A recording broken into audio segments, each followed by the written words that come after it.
Okay. And do I pull Yuck in right at the hop? Are they going to be? Do they need a big? Yeah. Maybe we should. Maybe we should build it up a little bit. You know, give them a grand entry like we do. The boys are back in town. I like that, Jazz Wiz. That's why don't you say? Can you see all the homies over in the chat there? I know you're out of your usual place there. Do you want to say hi to all the homies dropping in? Absolutely, dude. Lynn's the Rap Boy first in here. Pope Toys, Super Terrible, Brilliant Demon, Slightly Adrift, Hobo Toys, Zimitko, Slightly Adrift. I think I already said him, but what up again? Abaddon 40, Neck Wrath, Eric, Folk Arts Pedals, Headcase Toys, Yo-Yo Dine, David Dunn, Acid 9, Jazz Wiz, Yo-Yo Dine again, Ocular, Dylan Clement. What's up, dudes? Man. You know what, dude? Oh, hey, what's up? Great. Thank you. Thank you, Super Terrible. You're right, man. I waited a long time for this hat. It sold out before I could get my hands on it like 3 or 4 times. I finally snagged one. Yep, that's the A symbol, and it's upside down. It is the distress call, dude. We are a team in distress right now. Is that what it is? That's how I interpret it. Other people just like it because it's upside down. I see it as an upside down flag on a ship. That means we're in deep shit. Maybe I'm a child. I instantly went to V's and I was like, vagina hat. All right, what up? Get it. That's what it was, man. That's what it was. Sorry. The response to the giveaway question, dude. Why didn't I ask that a long time ago? You know what I mean? Why did I not ask that a long time? That was so stupid. Then I thought of it and I'm just like, I wonder what question. I mean, man, these are tough, every week. And they're like, man, what if I just asked everybody? The next thing you know, I'm just like, oh, sweet, dude. We're set on questions for the next few months for sure. Thank God. Decade. Yeah. Oh my goodness, man. So what's new? What's up with you? Yeah, beat of the buffet. Interesting. Beat of the buffet. Yes. What's new and exciting in your world over there, homie? Well, like we were saying before we came on here, it's getting hot here. I'm glad to be outside. It's lovely outside right now, but days are getting hot. Days are getting long, man.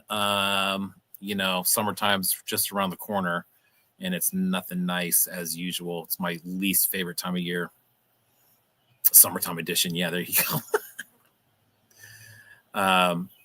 But same old shit, dude. Busy.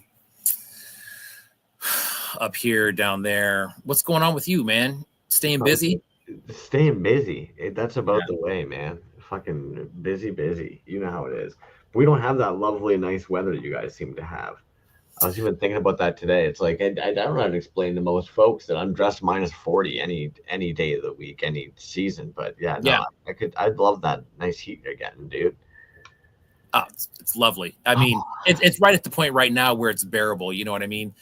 For the next 2 days, tomorrow and Saturday, miserable. 98, 100, just disgusting, dude. You know what I mean? It's like that's when you gotta leave town. I think you guys just choose to go with your Celsius, right? Am I ridiculous? I can never remember who's Celsius, who's Fahrenheit, which one's which. Fahrenheit. Yeah, fair. Yeah, you guys just do that to sound intense. It's 100 degrees out. I look at mine; it's 23. I'm like, oh yeah. Yeah, dude. That's another goofy one, right? I don't know. I don't know what the deal is. There was a really funny Saturday Night Live sketch, dude, with Nate Bargatze, and he was talking about when they were doing like the measurement system and how they were going to use certain things for certain things, dude. And it just, when you break it down like that and put it in that context, it does really seem stupid. Some of the shit that goes on. So why can't it all be the same? It would be a lot easier a lot of the time. Let's be real. Plus, like, I feel as if through the generations, we've just been slowly like stealing things from one another anyways. Like, it's pretty rare that we see somebody in the toy world drop 130 centimeters. And it's one of those weird things where you're kind of like, yes, thank you for most of you going with inches, Yeah, dude. I've had to research stuff a lot. for whatever reason, recently the doctor asked me my height. You know, and you're sitting there, you're like, because who the fuck knows? You get home afterwards, you're like, am I a liar? So you look at your health card, you double check, and I'm like, the fuck is 163 centimeters?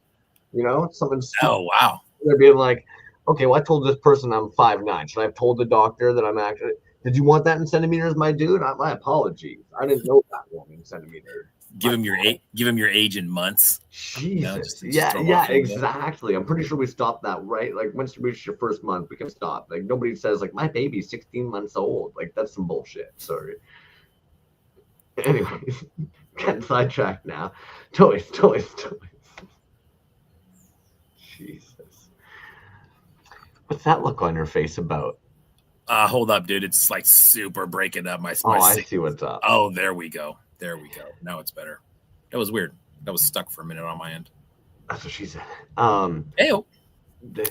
Not even a good one. Sorry. Every now and then. You just gotta shoot for him anyways. Every now and then. So, anyways, you said you're staying busy. I like that cup there, dude. I think we're gonna order some cups here before too long. I found a great deal on them at this spot online, so hard to pass up.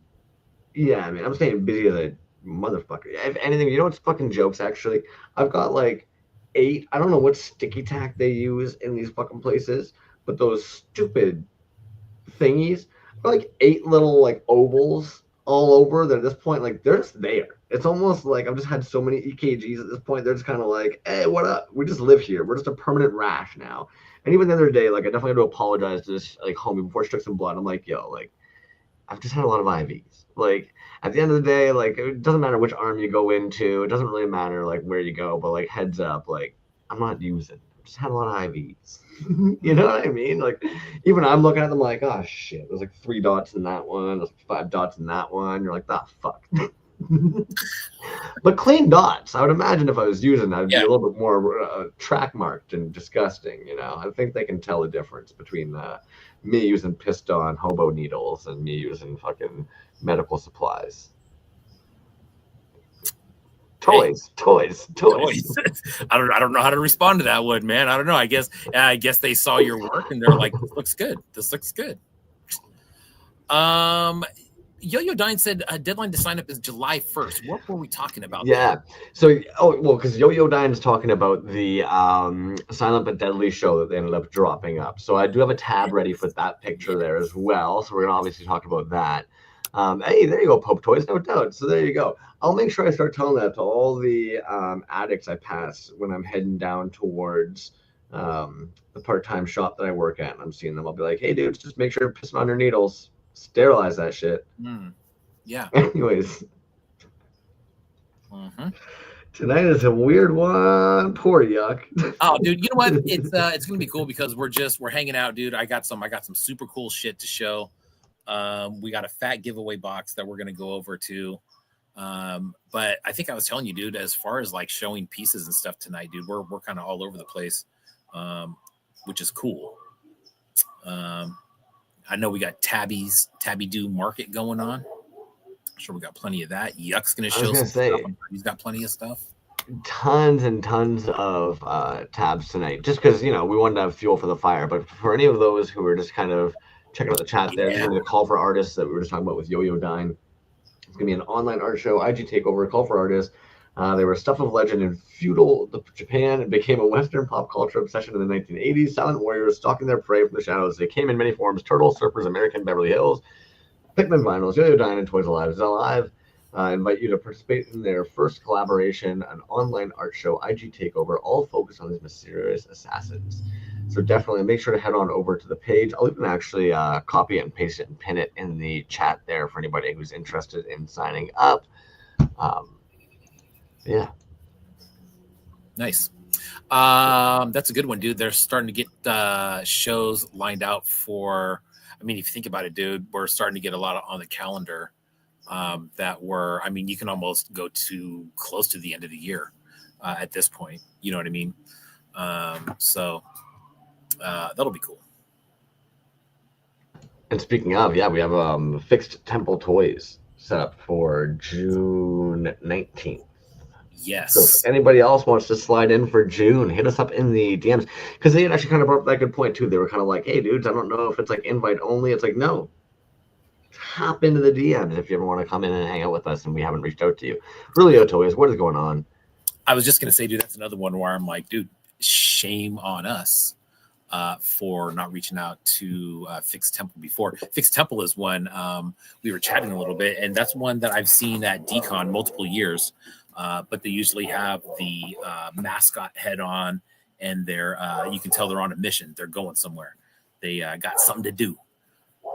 Which they said that mascot helmet has done great for them as far as publicity and I would believe it, not even just for publicity. And you know what? We've got Yuck hanging out with us today. Why don't we pull Yuk Amok in on here as well? Because I feel like they could probably chime in on this whole even topic as well. So Yuck, if you're good, we're gonna drag you in here, homie. What up? How's it going? It goes, man. How are ya? Hey, what's going on, dude? Not too much, just the usual. Just hanging out, doing my thing. Hanging out, doing I don't your know. thing. As you bring up this mask stuff, I'm like, I don't know if I can contribute to that specifically.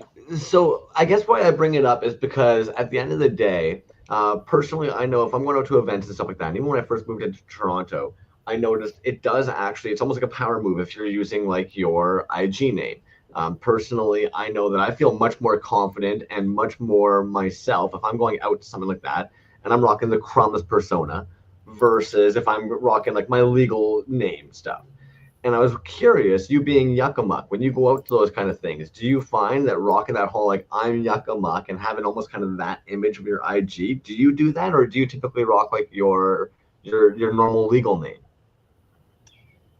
Well, I've done it exactly once, so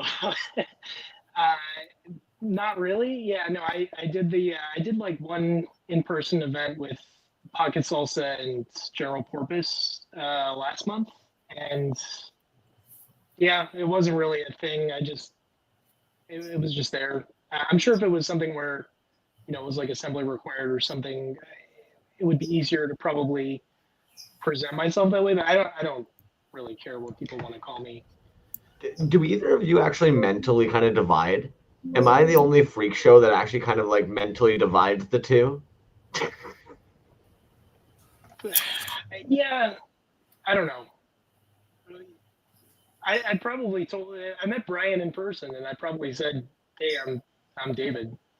I don't know if I walked up and said, "Hey, I'm Yuck." You know what, dudes? You know what? What's funny is so anytime I'm talking to like Hurt, right? And Hurt's name is Lucas, and when some people hear that, they're like, "Who?" And I'm just like, Lucas, Hurt Toys, and they're like, "Oh, okay, right." But then I'll start talking about other people in the scene, and I'll use their regular name, and he's like, "Don't call them that. don't call them by their regular name. Call them by their toy name." I think who else was talking about that? Maybe Porpoise was talking about that before too. But I don't know, man. I mean, I don't know. It is kind of, I don't know. I don't know what it is. So sometimes it's like awkward to call people by anything other than like if I'm talking to vomiting droids, I'm like, it's vomit. I'm not gonna call him Aaron or I don't know if he even wants to be called that. So I call him vomit. But like Pocket Salsa, I'll call Rob. Yeah. That's how we introduced him. You're right, dude. And it all depends on like that vomit. That's an easy one, right? You know what I mean? Like you're not gonna go like, hey, what's up, Original Cash Brand? You know what I mean? Yeah. Or hey, what's up, Yo-Yo Dine? Okay, but then that's where I would say. Okay. So Death and Strawberries is one that I've known them long enough, and I'm often calling them DNS. They've actually like short formed their like nickname portion as DNS as well. Like it kind of. So I feel like if I was hanging out with the Original Cash Brand long enough, I'd be like OCB, and he'd be like, "Oh yeah, you got me." It would flow in. Oh Jesus! It is Stephanie. I misspoke. It's not the blunder. Also How dare you? Also true. I don't, and maybe it's like maybe I'm fucked up in the head, but like personally, I almost thought it was almost kind of like an alter ego type deal that like if you're going out and doing events or public stuff, personally, like I know like if I'm like rocking the Crumbs persona, like I'm purposely I'm putting on a little bit more energy that day. Yeah, it's tough, man. I don't know. I mean, I think I like to give everybody nicknames anyways. Like, you know, like whatever your first name is, dude, I always shorten it up somehow. I throw an initial in there, whatever. You maybe include your you know, first letter of your last name, you know. What's up, Dave B? You know, just something easy like that. Yeah. Or it could be your toy name where it's something easy where it just rolls. So who knows? I don't think it matters, man. You know. I don't care what you call me. I'm not going to wear a mask to an event, probably just because I feel like the only people I've seen do that are Sucklord and Dollar Slice. So I feel like it would be too much to try to do that. I didn't even know that was a DSB move, man. I obviously sucky, but I didn't know that fucking. I had never seen that. Sure. I mean, I've never been in an event with him, but I'm pretty sure I've seen him walking around with a helmet. Oh, yeah, that's a thing. Interesting. Yeah. Anyways. People with toy names should be a thing. I agree, Negraph. That's kind of cool. Or yes, absolutely. There you go. I'm sure you've been in that position before. You go to grab something from the post office, or you've been Yuk Amok, and you're sitting there being like, "Ah, crap! Is what name is on that parcel right there? I can totally give you my ID and I can give you the address, but what did that human put on that parcel there?" Well, first of all, fuck my post office. All right, let's start there. Like, I'm so sick of their bullshit, dude. I went in there today. I haven't been in there in like 4 days, and they hand me a stack of junk mail, and I'm like, nope, that's not it. Yep, that's it. You should bring the dog with you to Wouldn't that be great? That would be amazing. That would be amazing. But you know what, dude? I feel like it's one of these things where I'm kind of like guilty by association, right? I give them my ID, and they see my address, and they're like, oh. And then they see that he's like the guy who's guilty, right? Is like my direct next door neighbor. And they're just like, so the lady comes out with the mail today and she just sticks her hand out like this and puts her head down. And I'm like, huh? And then so I grab it and there's a pile of packages in there and she picks one up. So I'm waiting for the package and she goes, oh no, these aren't for you. And I'm like, okay, I'm good. I guess I'll be back tomorrow to try again.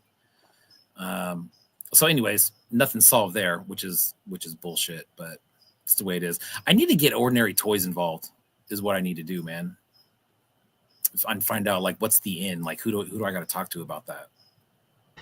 To be fair, yeah, ask Jazz how many dick pics they've got since all my health shit started up, dude. He's my health dude go to. We all need to have somebody in the toy world that we can just have a go to. Wow, what a lucky guy! What a lucky guy.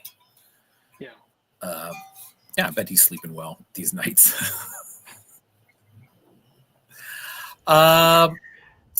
Yuck, you got this carded series going. What's going on with that, man? That's just it seems like there's no end to it. I don't know if there's probably no scheduled end to it.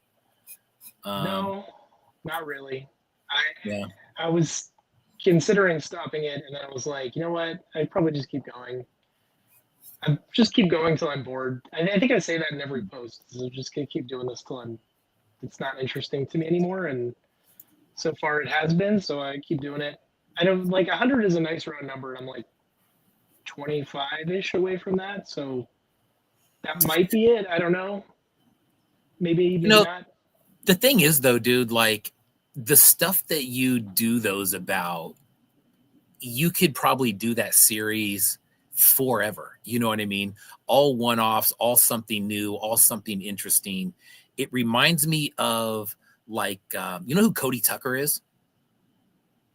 He's got a show on, he's got an account on Instagram, but then he's got a show, I think maybe on YouTube or something like that. I don't know. I think he has a podcast, but he does these short little videos, dude, that they're like all historical stuff. Some of it is like where we get the word for blah came from this, but a lot of it is just like all like really factual stuff, historical factual stuff.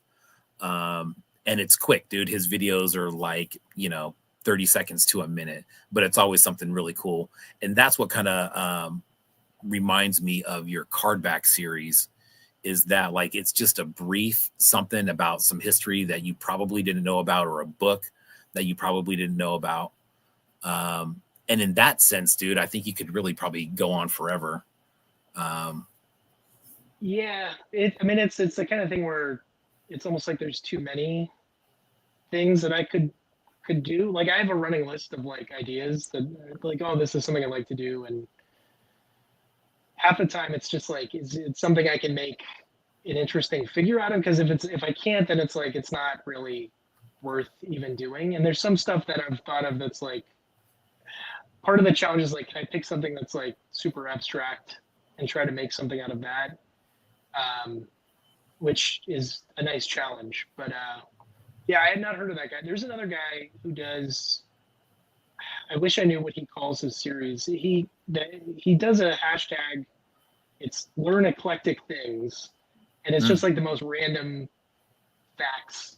Yeah. Like, or like things or stories or just random stuff. And I really love that because it's just, there's no kind of theme. It's just like whatever he can find that you probably never heard of, which is kind of what I like to try to do, is like, how can I make it something random that, you know, I can learn about, and if it's interesting to me, I feel like it's going to be interesting to other people. So there's really no end to that until I just get sick and tired of doing it.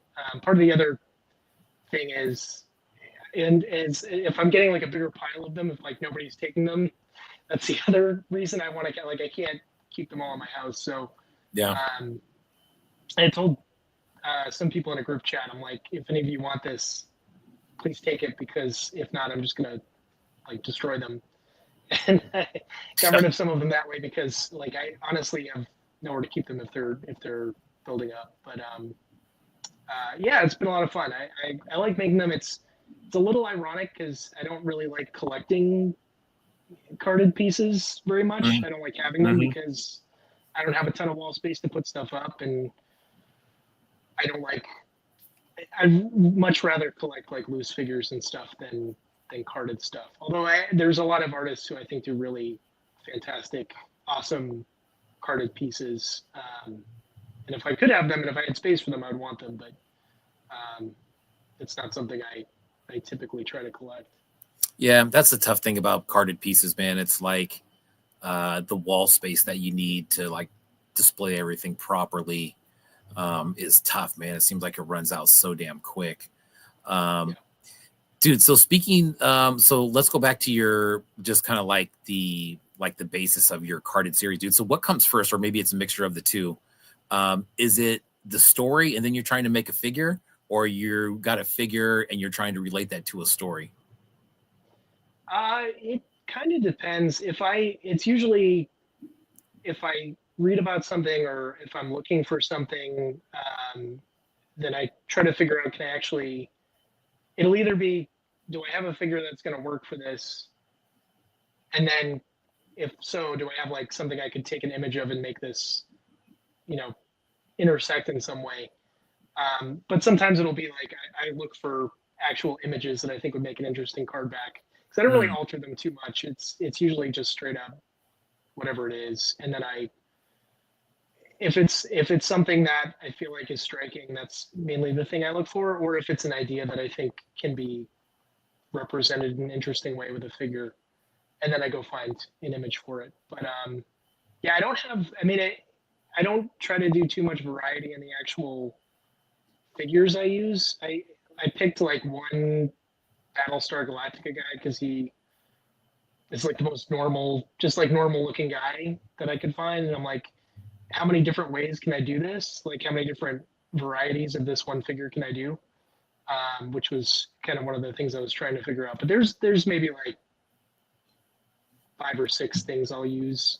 And then if I can figure out a way to do it that I think is going to be interesting, I'll go ahead. But it's funny, there was someone had suggested doing something with me as a collaboration, and as soon as I saw it, I'm like, oh, I know exactly what I can use for that. So that was an easy one. But some of them have been a lot more challenging to figure out exactly what I'm going to do, which is part of the fun of it for me. Yeah. I like how this wasn't supposed to turn into an interview, but how do we not start asking you questions about the shit you've been working on and making and stuff? Yeah, you're right, dude. That did get a little interviewy. My bad, dude. How dare you? I know. But you know what, dude? Last time that he was on, I don't think you were doing the carded series yet, dude. No, I hadn't started doing it. Yeah, dude, were you even making? I think you were making pieces back then, or you might have been. Yeah, because Because at that time when they came on, we each had the Snailian sets, the pink and blueies. Correct. So, anyways, yeah, we can do something else instead of How dare you? Well, I mean, it doesn't bother me. Have you found, now that you kind of know some of the secret sauce of making toys, does it kind of change when you're collecting or what you're looking at, or even like the way that you look at some of the pieces that you're scanning or seeing? I mean, yeah, definitely. It makes you appreciate much more like the work that people put into stuff. Like fair. And it's not even just. I mean, I could put hours and hours and hours of work into making something, and it would never be as good as like something Lab Monkey makes or General Porpoise makes, just because there's like a certain amount of like learned skill over time and then like inherent skill I feel like that goes into it. But yeah, for me it's much more interesting to look at something and be like, I have no idea how that person even made that, because I know exactly what you'd have to do to put it together, and it's kind of mind-blowing to see some of the stuff people make. So it definitely has a lot. Vomiting Droids posted, I can't remember if it was on the fake Vomiting Droids account or if it was on the Vomiting Droids account, but they shared one of their like notepad pages, and it was like, is it clean? Is it supposed to be clean? It was like one of like the like notes in their list or whatever, and that one just like stuck out so much to me, because it's one of those things where it's like, once we know how to cast and once we know how to make a mold and like all, you make this huge list of what it is to make like a super clean action figure. Or somebody even tries to like ask, like, well, why does it need to articulate? It's like, well, because for some of these people, they wanted to like they wanted to achieve that. They want to try and like make something that works like a full functioning action figure. Like, it's not really necessarily about just casting something. It's that next challenge type deal. But what's funny is that then like we get in this mindset of being like, well, I might not ever be able to cast someone like LM9. And then at the same time, we see somebody like Vomiting Droids work, and we're like, oh, damn. Or like, I've got a tab open here that I know we've all been creaming over for the last couple months. Camelbot Commander is one of those ones. I get like, it's funny because you kind of know, but you kind of don't. Like, let's be real. Like, if you've casted some stuff, like, you kind of know what they're doing, but at the same time, like, they end up with results like these dudes where it's kind of like, the fuck, man, or like all of his paint chip homies that like they're just mind-boggling. We know it's up, but there's still a trip, and like this isn't technically clean. It's almost celebrating like the mess. Yeah, this was one of the ones where I don't even remember where I first saw his work, but like as soon as it popped up in my feed, I was like, what the fuck is this? I was like, this is the most incredible thing, because there's only a few artists I feel like that do that, where it's just immediately like, not that you look at it and you're like, I love this, but just that you look at it and you're like, I love this, and I also have no idea how they even went about constructing this. And across the board, like I think everybody was like, even if we knew, like a lot of folks were like, damn. And it didn't matter if they knew what they did or not. We were just like, damn, fuck yeah. Dude, that when Camelbot Commander first started putting stuff out, dude, that was, I mean, right away, I was like, man, that's so different than anything that I've seen.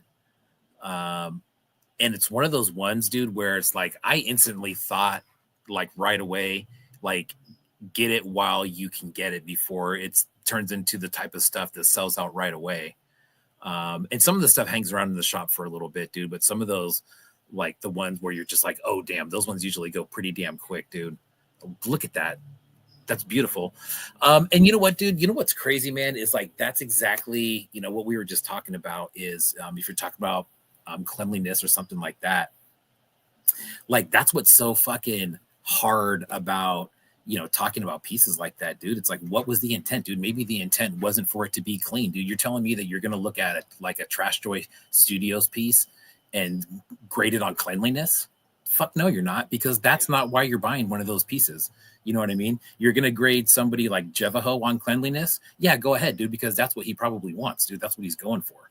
You know what I mean? But it's like, I don't know, man. It's like weird, right? Like for me, I think that it has to be like, what was the intent, man? What were they trying to do? And then we can talk about it. You know what I mean? But if it's unfair to put somebody up to the cleanliness thing when that's just not their thing, man. That's not what they do. And that's fucking cool, because I have tons of shit. We all do have tons of shit that's not clean, and we love it. Well, you know what I mean? So what's actually jokes though is intent goes a long way, but also, and this even came up in the giveaway question. People were asking about like pieces that mean a lot to us, stuff like that. And I think about this piece a lot because it's kind of jokes. It's actually a Yuk Amok one, but it always makes me think of the like Japanese bat mangas.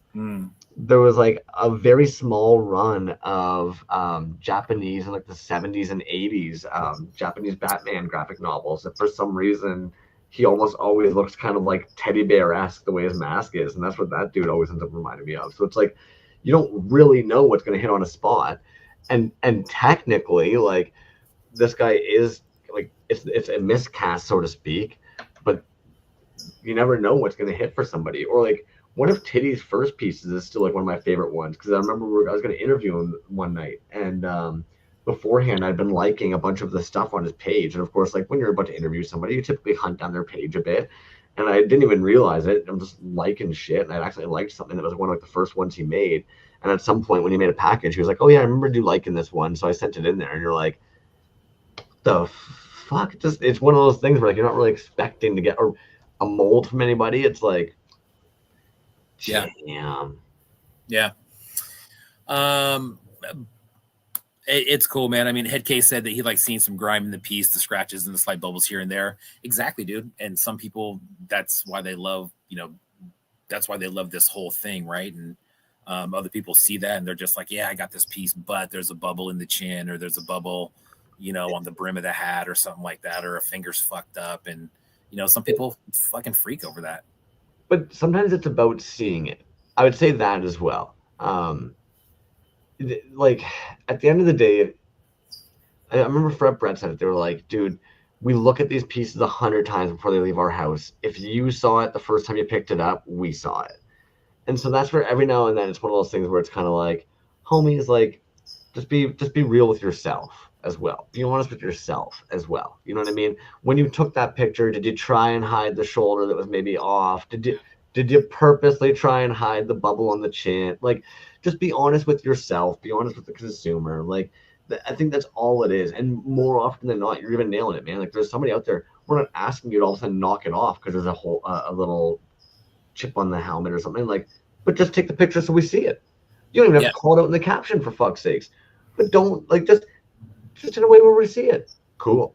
See it. Neat. I now make a informed decision as a consumer.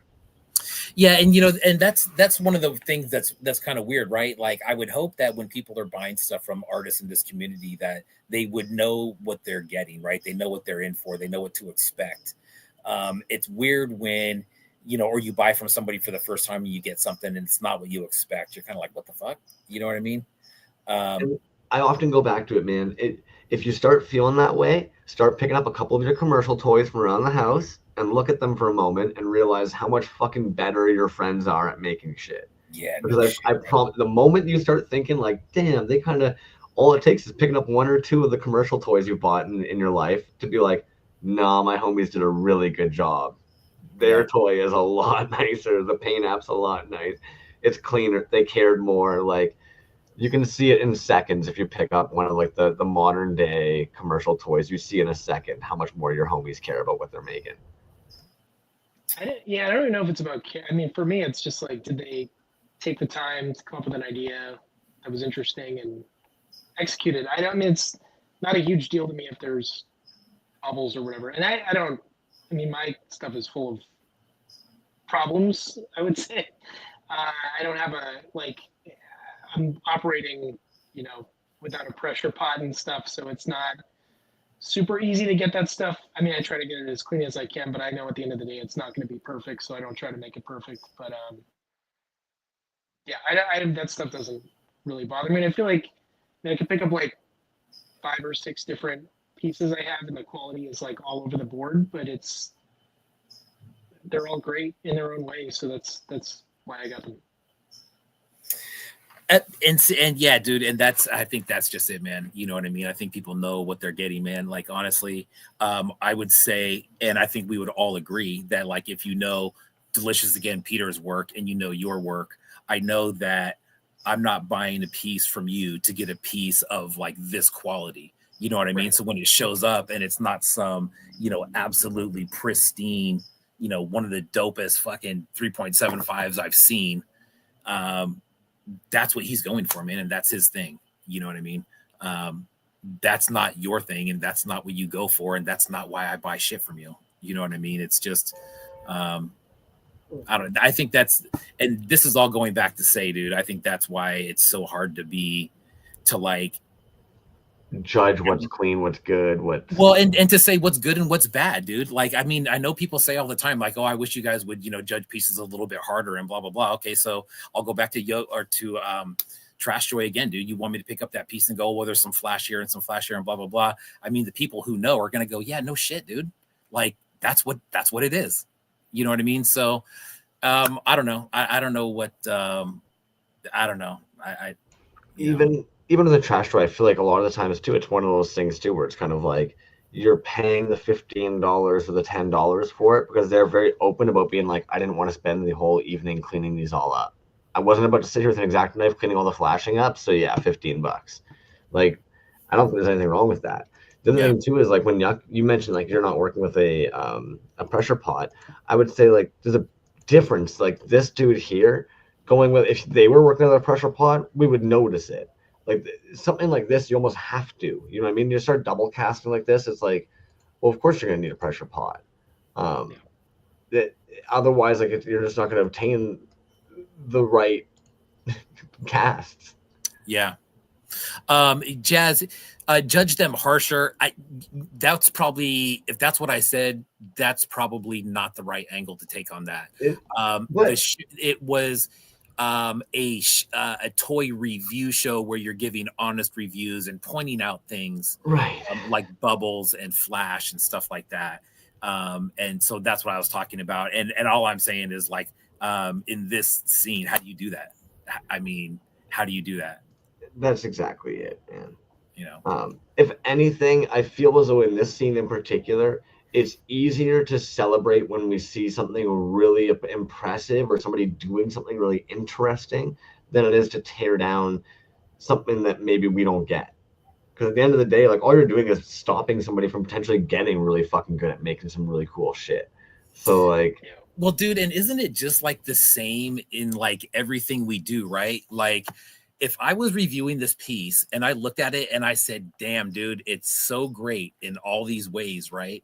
And then I see one imperfection, dude. And then we put the spotlight on that imperfection. And then we start talking about this shit because it's not 100% perfect.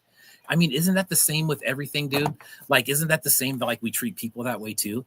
You know what I mean? Like there's all these great things about everybody, but most of the time we want to focus in on one little thing or one aspect. And then all of a sudden they're a different person, dude. But there's all these other great things about them. And that's what I feel about these. It's like, yeah, if there is an imperfection on this, so fucking what, dude? You know what I mean? Yeah, it's supposed to be perfect, but it's not. So what? I mean, I would say that's a one-off. That's an anomaly for that. You know what I mean? But I don't know, dude. It's just, it's hard to be. You're setting yourself up, and that, like, if you want to do a review show, like you're the dude doing a review show now. Be prepared to have people upset with you and angry with you, and understand you might be a bit of a dick. Like that's all there's gonna be to it. Especially if you're picking a thing like art.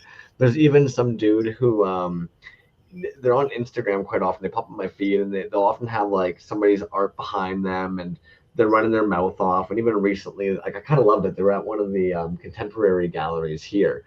And they're looking at the piece, and you could tell like this dude was just like running his mouth off as people are kind of just like looking at him, kind of like you're weird, and trying to like distance themselves from him as he's trying to almost engage them, being like, "Don't you think?" Blah blah blah, trying to judge the stuff, and they're just kind of like, And then of course goes, "Look, these people, don't you think?" And all I could think was like, "Yeah, man, you're an asshole," and nobody wants to engage with it. It's great that online when you're behind your little screen and you get to just like point at other people's stuff, you can judge it all you want. But in actual gallery, nobody's really biting the hook you're laying because you're just being a dick. Yeah. Toy Totally. It's crazy, man. It just seems wrong to focus on the negative, especially in in what we do here. But just all around, dude, it seems really stupid to focus on one negative thing to fucking try to spoil everything else. What do we got here? That's where it's just way doper to celebrate the really cool shit. Absolutely. Like why focus on the negative when this dude's sitting at 339 followers, dude, and yet. Didn't they pop up in a show? I think that's where we came across them. Maybe it was in a show. I could be completely wrong about that, but we might have talked about them around 5 points, but otherwise, it looks like they've been just kind of pushing this solo. I like the bunny slippers. I don't really understand the whole combo. You got this Cthulhu just straight up brushing his teeth, getting ready for bed mayhem. Suki said one thing, dude. I want to comment on this real quick. He said, should the artist be honest with themselves and others about the direction they're trying to go, give it some real deep thought, or just be like, because I like it? See, dude, that's where I think it gets tricky, man, because I think that for some artists, when you start pointing stuff out and you're saying like, hey, there's a flaw here, there's this and that, and they're saying, hey, it's a handmade toy, it's supposed to be like that.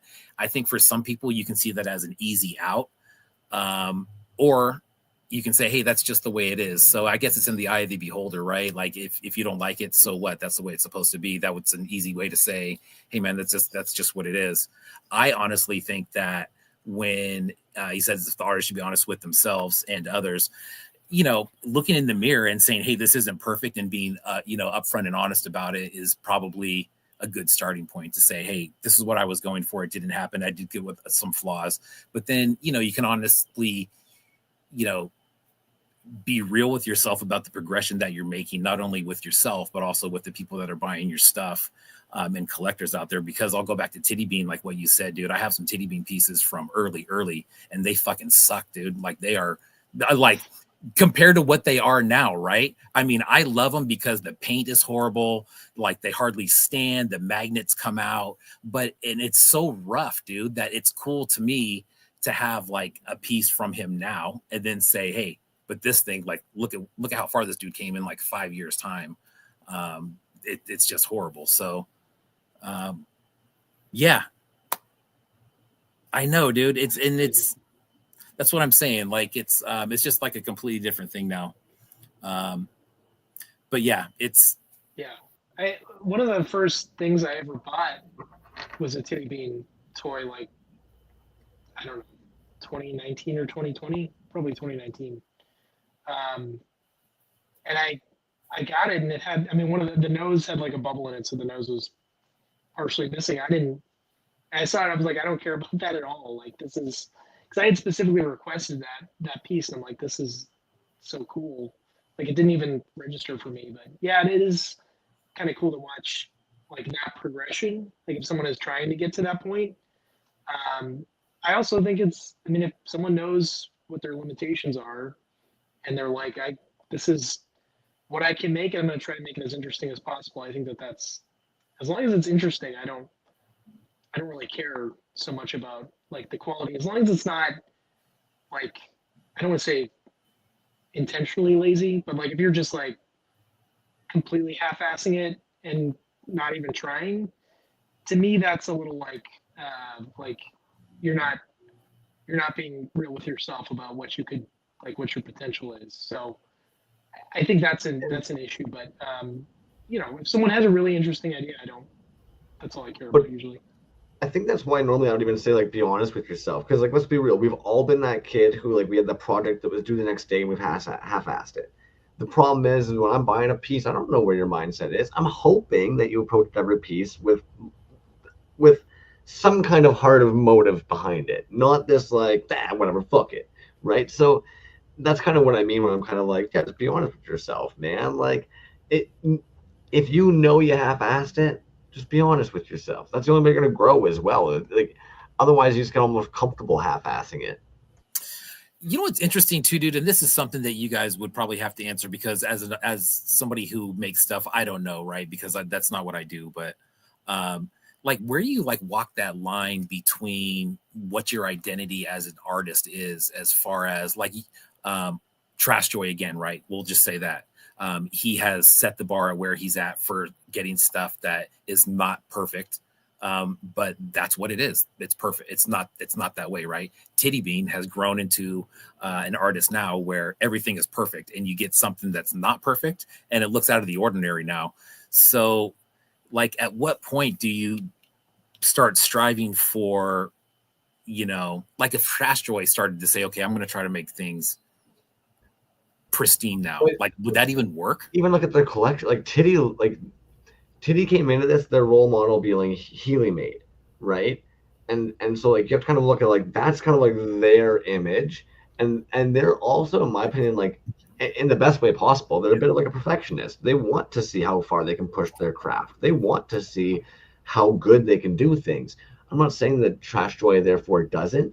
Trash Joy, in my opinion, is about, ooh, I want to make a bunch of really cool, colorful, fun shit.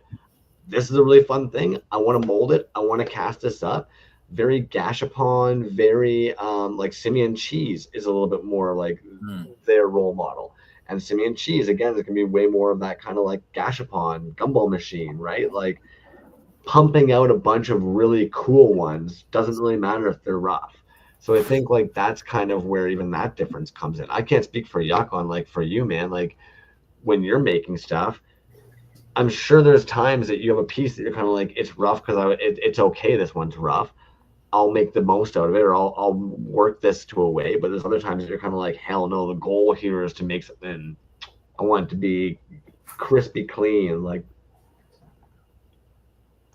yeah, I'm never like, I need this to be perfect just because I know I'm never gonna get it to that point. But it's more about like, I want to get this to a place where like I'm not gonna be embarrassed asking people to pay money for it. So that's more. I mean, I've definitely chucked stuff because I'm like, this isn't like where I want it to be. But yeah, I don't know, it's hard sometimes to figure out like exactly where that line is. And so, I mean, especially with like the card backs, since that's more about the idea. For me, I'm usually not super focused on trying to get it to be like a pristine figure. I want the card back to look as nice as I can make it, but even that's been a work in progress. So, yeah, it's hard. Pickman says it's also shifting personal standards. The more an artist works and learns, the more they strive for better results. Yeah, dude. And I think it, you know, you kind of just said it without saying it, dude. Like you kind of set the bar internally for what's acceptable and what's not. And there's this variance in there, right? And when it gets to a certain level, you're like, okay, that can't go out. So you've set the bar inside somewhere, dude. I think it's just interesting how that bar is different for everybody and it's acceptable. You know, whatever you want it to be. You know, and if you want to set that bar to go higher, do that. If you don't, then don't. And dude, one thing that I think when I post, when I get pieces like that is like, dude, they're so bootleggy good, right? And a good example is when Yo-Yo Dine had brought back those Motu and Thundercat packs from Mexico, right? They're off color, they're in the bag, their arms are off, the paint is falling off of them. They're bagged up with a janky header card, dude. So fucking good, right? So fucking good. Like, there's no way that someone would ever buy one of those to go, oh man, I got this really cool, you know, toy coming that it's you know, it's like in great shape. Like, that's not. I don't think that's why you buy those. For me personally, that's not why I buy them. But to be honest, like, okay, so it's just like the one night when we had on Dark Rainbow Toys and we were talking about Lynn's the Rat Boy. It's hard to replicate things that other people might think aren't like the standard clean and dope. What's comical is even when we're talking about like wanting to be better or striving to be better, I know personally, if I want to try and do something incredibly realistic, I will get obsessive about it to like measuring out every millimeter and etc. Right? What's hard for my brain is actually giving up control and doing like cartoon drawings or like those things that are like doodling. Doodling, in my opinion, is fucking incredibly difficult. And so like what's kind of jokes is that like even though somebody else might think that you're like regressing as you move away from like realistic drawing or painting towards more like cartoony drawing, if that's where you're like, damn, that seems hard and I don't know how to do that, that's also a form of trying to like achieve something. And I think that's where sometimes with art, where it gets hard to read intent, is that like when we look at something like the data movement, right? The whole point was to kind of say like, well, fuck, there's no room for art. I don't want to be a part of this whole like bourgeois system. I'm going to kind of say like, fuck art. And so it's kind of jokes sometimes when you're talking about like those pieces. It's kind of like that fine line of kind of like, well, yeah, you're kind of making a commentary in making like the rough, chopped up, crappy bootlegs, in saying that like toys don't, like in a world of like ripping off toys and nothing matters, should they all be clean and perfect? Yeah, I think Yo-Yo Dine said it's all about aesthetics, and I think that's exactly what it is. 'Cause if you're going for that, like you said, Brian, there's if you look at those like Mexican bootlegs, like those have a certain appeal to them. Like the way they, like there's a store nearby me that I go to, and they have a whole wall of like Motu bootlegs from wherever, and they all, I mean, they all look like shit, but they're so cool to look at because you can see what they were trying to be and what they actually came out to be, and it's just its own thing. And I think that's what I like about this is everyone's kind of got their own, like I've said this before, I can't remember if I said it last time I was on the show, but like you can look at certain pieces and know exactly which artist it came from, like instantaneously, even if it's like a Star Wars figure, and you're like, everyone does that and everyone has their own version of that. But if I can look at it and say I know exactly whose that is just by looking at it, to me that's like the mark of someone who's really got their own style and their own aesthetic that really makes sense. Yeah. Yo-Yo Dine says, I think it's critical to talk about how action figures, toys as a medium are interesting objects because they sit in the intersections of art, design, and craft.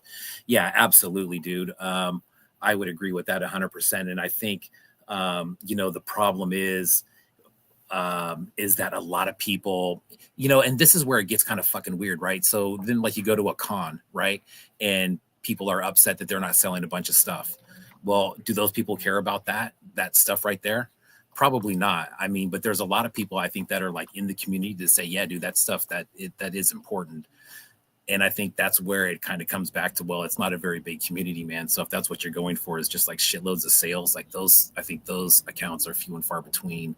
But yeah, dude, I think that's honestly what it's all about is, the craft, the designer, the artist as a person, and where they get their influences from, their background, how that comes out through their pieces.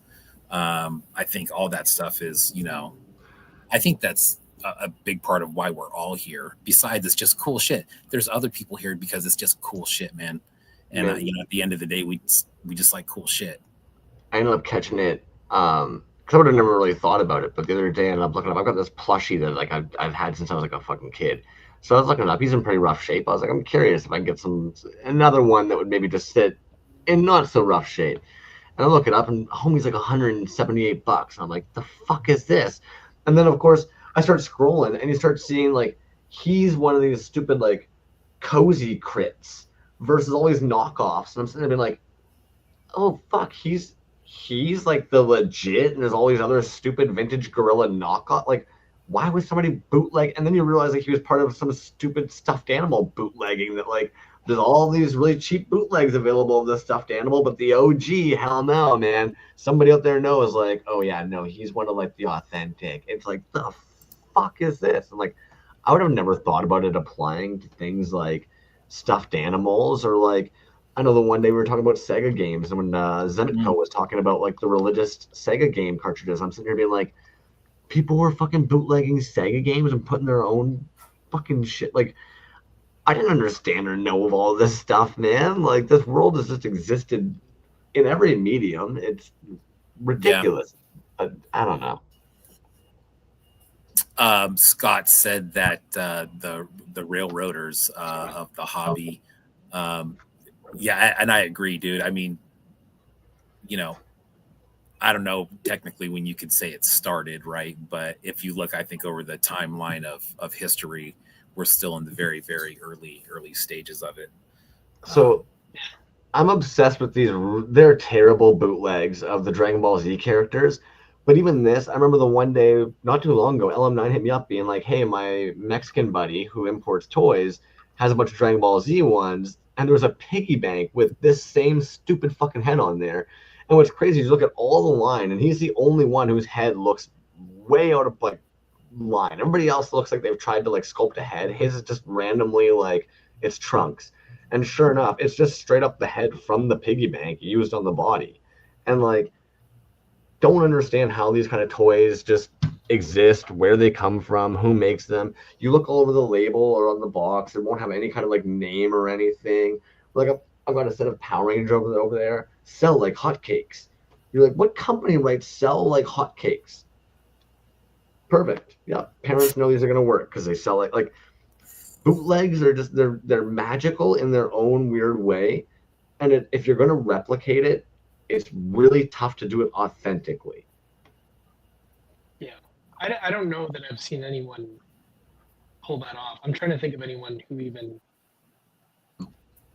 falls. There's one who actually does it so well that it's hard to discern. So, for instance, I remember even the one night we dropped their name, and even somebody in the chat mentioned they were like, "Oh, they only actually sell vintage Japanese ones," and you're like, "No, this person actually sculpts and molds and casts, but they typically drop a bunch of like vintage Gashapon stuff, and every now and then we'll drop a bunch of their stuff, and it's like it's almost indiscernible which is which." Yeah. Not good. Well, that was good. Weird toy chat tonight. Sorry, dudes. Oh, that was good, man. I mean, Mom's good. I think it's a lot of stuff that, besides just like buying and looking at cool shit, dude. I think that's, I think these are probably discussions that people all have, besides on the show for sure, man. I know that I do with multiple people, and it's like you could really go on forever, man. But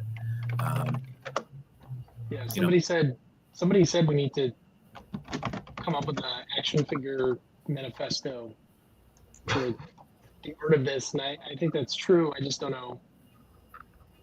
I wonder if I feel like someone must have put some kind of a book together, but I've never seen it.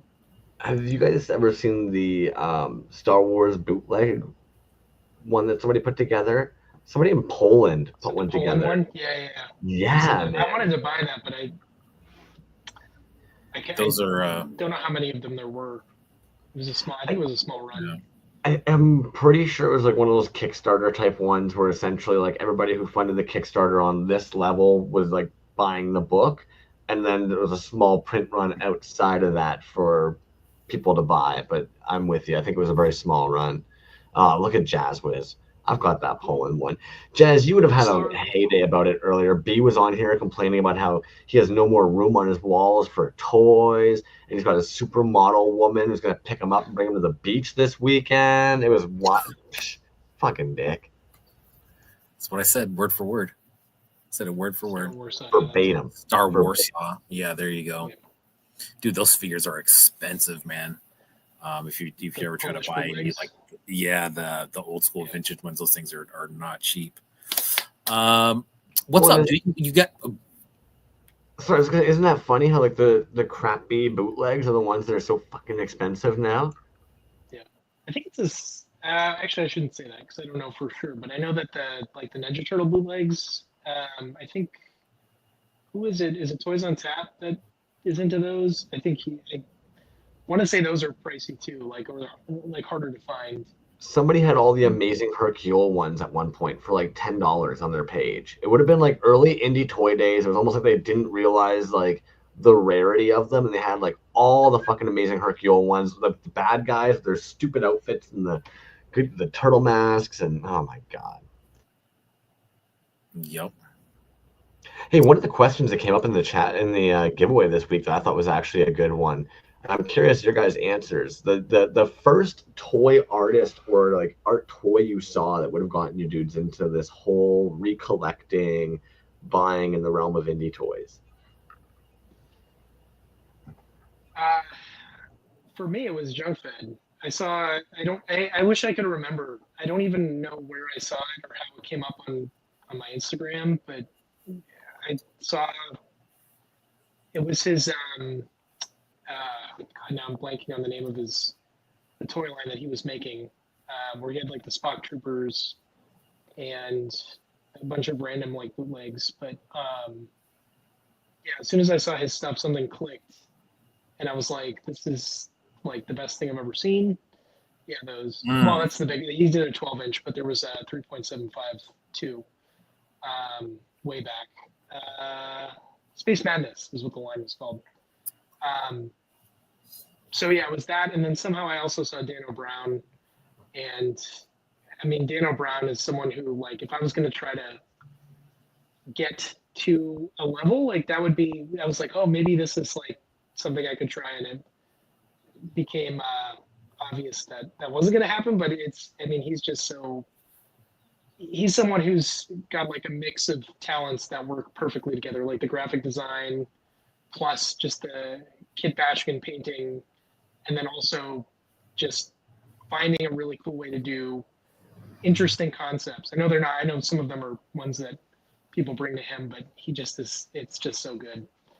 And yeah, it was those two mainly that for me, I was like, okay, I need to learn more about this. And then it's just like snowballing from there. Junk Fed's dioramas, man. That's something that's on my grail list, dude. I think he's doing 100 of those, and I want to say he's on like 77, something like that. So he's got a little ways to go. But do you have one? I do. I'll grab it. I didn't have it to show, but I'll grab it if you want to see it. I was gonna say, if anything, Vomiting Droids is saying we need a toy tour of your yuck wall, and Pocket Salsa is demanding the throat goat ET.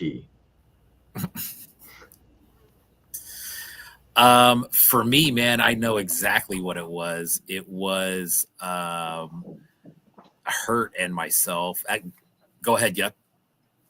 Yeah, dude. God damn. This is the one I got. Those are sick, dude. Yeah, it's worth every penny. Absolutely. And you know it's going to be. I mean, it's like he's said. It's. I think he's only doing 100 of them, and he's on 70 something. So you can ask him. I mean, if you reach out to him, I commissioned this one, so. Oh, nice. Okay, cool. Yeah, some of the other ones that I've like, you know, the noticeable ones, the Red Riding Hood inside the wolf is crazy. The one that I really like, dude, is the Western scene inside the horse. Those ones are super, super cool. Yeah. But the piece that got me back into it, dude, like I know exactly what it was, man. So Hurt and I had gone to now we hadn't been to Super 7 in San Francisco in a while. And this was back in probably, I would say 19, something like that. We went in there, and the first thing that they had on the top row, dude, was there was like probably 2 or 3 different Phantom Star Killers out at that time. And the one that I saw specifically was the one where Beast Wreck did the backer for it. It's black, and it's the all black kind of sparkly Phantom Star Killer. But that backer right there, dude, I was like, holy shit, what is that? And then so the guy's, oh, killer bootlegs. I'm like, what's a killer bootleg? And then so he starts telling me, actually Brent, he still works there. He starts telling me about it, and then we kind of got in. I'm like, okay, cool. So then we go back to like the next day or the 2 following days, because I'm like, dude, I got to get more. So then he starts talking about Healy Made, and he's like, oh yeah, you know, Healy Made, this guy's in New York, and you know, these are some of his figures, and it was the Hellbent figures. And I'm just like, holy fuck, dude. And like after that first day at Super 7, I think that's when I got on to it. Was I didn't even have an Instagram at the time. I think I just looked it up, and somehow I found Titty Bean's Etsy page. And that's kind of where it started. Like that was just kind of like the rabbit hole, right? That was the beginning of falling down. You are not the first one to mention that Titty Bean's Etsy page was one of the first ones when they looked up bootleg toys. I don't know what that dude had done with his Etsy page off the hop, but I've heard multiple people say that they were like, so I went to Google, I typed in bootleg toys and Titty Beans. It's like, what the fuck? Well, and it's crazy, dude, when you don't know anything about that, right? Like you don't know anything about that independent toy market. where you know nothing about it at all, and then you're like, oh shit, there's one, oh there's two, oh there's, holy fuck, man, and then you're just like, this is a thing, man, this is like, and then it just kind of starts from there. But that PSK Beast Wreck backer, dude, that one, I have a print of that too. That thing fucking sucked me in big time, dude.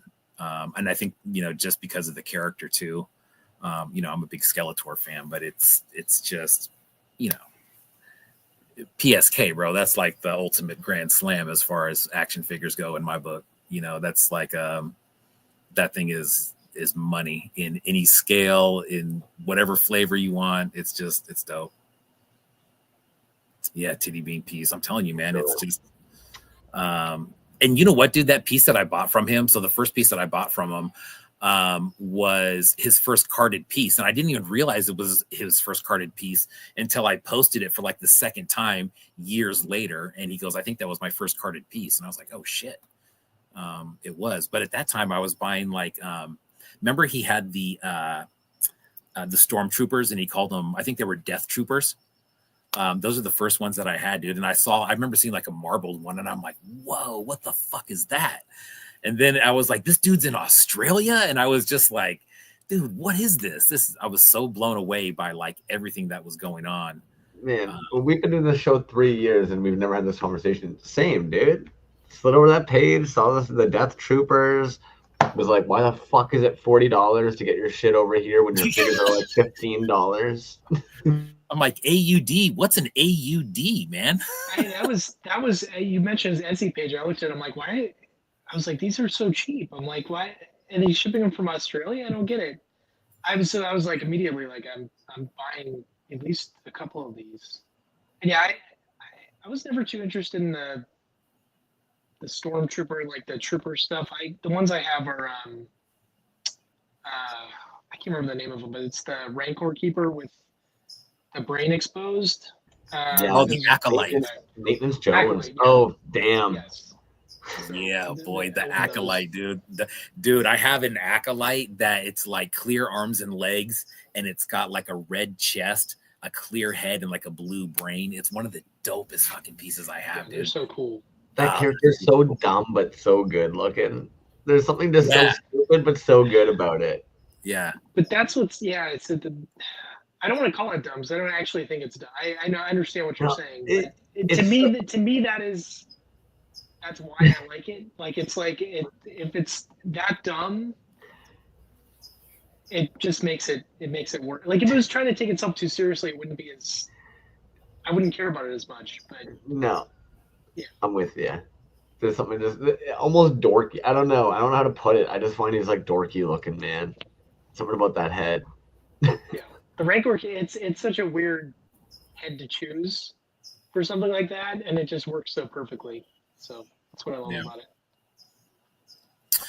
it. What you want to do, dude? You want to do some tabs? You want to look at some stuff? What you want to do? Yo, show us one of those toys you just got in, homie. At the 1 hour mark. I want to see some of the goodies you've got hiding over there, if that's cool. All right, dude. I'm just gonna start. Did you say you've got some goodies over there as well? I was gonna show some stuff I've gotten in the last months, please. Whenever. Perfect. But who wants to go first? You want me to go first, or you? Yeah, go ahead, dude. Do it. All right. Let's see it. Let me see. I'm going to start with this because Pockets also was talking about it. But I got this from Zymot. I can't really see it because this is like a, I don't guess it's ceramic or plaster ET head. It's hollow. But he was just giving these away basically for the price of shipping. So I'm like, you know what? I have to have that because I've got a whole shelf of ET stuff. And I'm like, I want to have that. So I don't know what I'm going to do with it yet. I might paint it. I don't know if I can cast this given the material, but I'll figure something out because I just saw it and I was like, I have to take that because I really want it. For some reason, I immediately thought flashlight. I don't know why. It was the way you were holding it or something. That's exactly what Rob said. He was trying to get one so he could cast it as a flashlight. But you know, he's not getting access to this one for that purpose. So he can go back to Zymot, I guess. Zymot says it's actually garbage. It's not true. It's not garbage at all. It's treasure to me. And since we're talking about Zymot, I did a trade with him for one of my card back pieces that felt very unequal because I sent him the card back and he sent me a box, like a full-on box full of like, I wish I'd counted it because it was probably 10 to 12 things, which was awesome of him to do that because it's just all, I didn't have any Zymot stuff at that point. And I think I picked like one of his Children of Prague figures and he sent me like 10 other things. But this was one of them. This is one of the things that he sent. Ooh, nice. Which is That's just sexy. a great piece. It's Yeah. huge. Saint Ape. And I mean, just in terms of like, we were talking about quality, like this is, I think I had messaged him and I was like, asking him questions about how he makes his stuff because I didn't really know anything about his process. And I was asking him all these questions and like everything I was like assuming this is how he did it. Well, I was wrong. Like he did it some other way, which was funny to learn about, but it's just, I don't know. He's like a machine. And this was the other thing I was going to show from him. As soon as I saw him post this, I was like, I have to have that. So I messaged him and I'm like, please tell me when you're dropping that because I want to buy it. And he's like, you just buy it now. But this is one of the demonic Jesus figures. It's kind of hard to tell the colors, but it's glorious. I mean, this is like one of the best things I've ever seen. Yeah, dude, that is sick. He had a gold one. I don't know if it's sold. And last time I checked with him, it hadn't sold. And I'm like, that's mental to me because that should have been snatched up immediately. So, yeah. Oh, and then he also sent me one of his Robot Resurrection pieces. Oh, this is nice. another really nice. That's really gorgeous. Yeah. Yeah. I mean, it's hard to do. It's like metallic. It's really cool. I mean, his paint jobs are like stunning, and then like the rhinestones obviously add quite a bit to it as well. What an effort of love that fucking, or labor of love, putting all the rhinestones, painting every individual tooth. Like, fuck, man. I mean, and it would be one thing if it was like, if his output wasn't like what it is. I mean, just the sheer volume is like completely 100. insane. Given the quality, like it's like you can't. It doesn't seem fair to be able to do like all that plus, like with the amount of talent. But I mean, it's just amazing to see. And once you get the pieces, it's like it's even better than you would imagine. So. Yeah, I agree, dude. Heavy, chunky, solid. I mean, dude. Yeah, this thing. I don't even know how much this weighs. This is like gigantic. This sounds exactly like the conversation that Bee's and mine. Fuck, I fucked it up. I want to make a funny Bee's mom joke. Talk about my big, heavy, weighty, girthy, don't even know how much it weighs dick. But unfortunately, I fucked it up. We got there eventually. So Yeah. Since we were talking about junk fed, I was going to show this other junk fed piece that I got, which is one of his He Is Risen ET figures.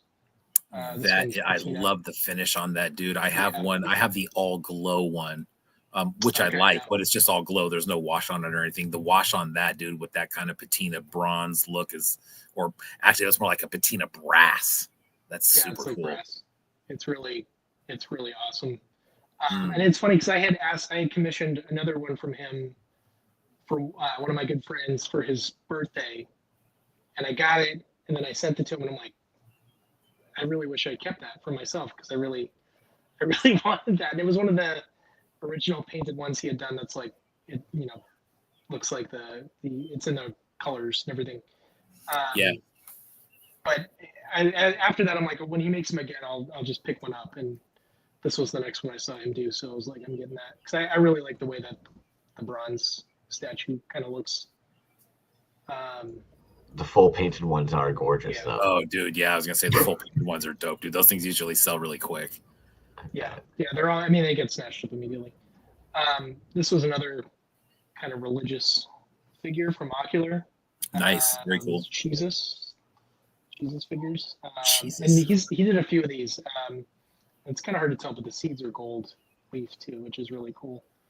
I think he made a few of these, but yeah, this was one that just immediately appealed to me when I saw it, or when I saw he was making them. I'm like, save one of those, and I'm gonna buy it from you. And then another showpiece I got is, this was one of my favorite things I saw from, I'm blanking on the show. Is it Apocalyptico? It's the Jimmy Folklore's Skull nice. Quadling. He did these in black. This, I think, was the only tan one, or maybe he made another tan one after this. Which these are also, awesome. happy belated birthday to Jimmy Folklore. Yes, he just had his birthday. Yeah, he got to go to Zymot's arcade. Yeah, which I was very jealous of. But yeah, this is another like heavy piece. This is the Dragon Riders of the Styx, one of the vehicles he used for the head, which is really cool. And then it's a magnet, which the magnet is great. And then he's got his sticker on the back. But yeah, this piece is great. I love this. As soon as I saw it, I'm like, I'm picking that up. Of course, I just dropped it. Oh, that paint's really good. It's good. It's solid. Yeah, no, he did a really good job with the paint and everything about it. There's a couple other things. We were talking about Camobot. This one I saw him post, and I was like, I really want to get that. And he hadn't posted this was before he had the store, so he was just posting stuff. But this one's kind of hard to see, but it's like translucent yellow almost, and then it's. I love the little head. That was what appealed to me. I saw it's like he's got like a missing helmet or something. But I saw it and I'm like, I messaged him immediately. I'm like, is there any way I can buy that from you? And he did say yes. And then he sent me a couple other things along with it. This was one of them, which this one I like a lot because of the head. Something about the big heads I really like. I don't know why. Those color bursts. Oversized, yeah. It's like the paint chips, and then you can kind of see. I did a macro photo of this one recently, but you can see like the paint chips in the mouth area are really cool. But yeah, it's just insane how he mixes those two things together. It's like, I don't know. He's so talented. This is just like one of the things he does art-wise. So like, it's kind of mind-blowing to me that he's like this talented in multiple arenas. But anyone who does not have one of his pieces should find something to pick up because they're just amazing. Dude, you showed Ocular Rhombus and then you showed Camobot Commander, dude. How about that Ocular Rhombus Camobot Commander collab coming up, dude? I'm telling you what, man. Like, that's highly anticipated, dude. That is going to be some shit right there. I don't remember what Ernie has shown, but he's shown me a little bit of it. And I can attest that they're going to be really cool. I mean, they're going to be amazing. Likewise, dude. I was like, their styles work so well together too. Like, and it wasn't a surprise to me to find out that someone was talking to Camobot. He's like, yeah, Ocular Rhombus was one of the people who he had first seen and who got him into doing this. And I was like, I'm not totally surprised by that because a lot of what Ocular does is kind of like feels similar style wise. Yeah. So yeah, I'm really excited about that one. Yeah, that's gonna be a great one, dude. That's coming up. I'm not sure when that is, but yeah, I saw a couple pictures too, man, and I think I got the pictures with like no context to them at all. I'm just like open the pictures up. I'm like, whoa, like what is that? I saw at least one of them that I may try to get. It depends. I have to see. Like, I also don't want to take it if someone can get one of his pieces, but I'm really excited to see how those all come out, and I think it's great. I was going to mention, I'll talk about this later, but I have a couple collaborations I'm doing, and Ocular is one of them. But oh, nice. I'll talk about that later. I wanted to also show, I got some pieces from Vomit. That was, I can't remember. Terrible memory. He sent me these for some reason, along with something else, and I was surprised to get them. So this is very kind of him, but this is one of them. This is like I don't know if it's like I would call them like berry face Ewoks. But this one is, this is the red one, and then I've got another one that he did. That's tan and black, which is really cool. But it's almost like a raspberry or blackberry on the face. It's just, again, immediately recognizable as to what it is. For sure. And this is another thing where I'm like, I was trying to figure out how he got the spots in the resin. I had to ask him how he did it because I was like, that would never have occurred to me, like how to do it. And then I tried to do it and I couldn't do it as well as he did it. So that's another thing I may have to practice. But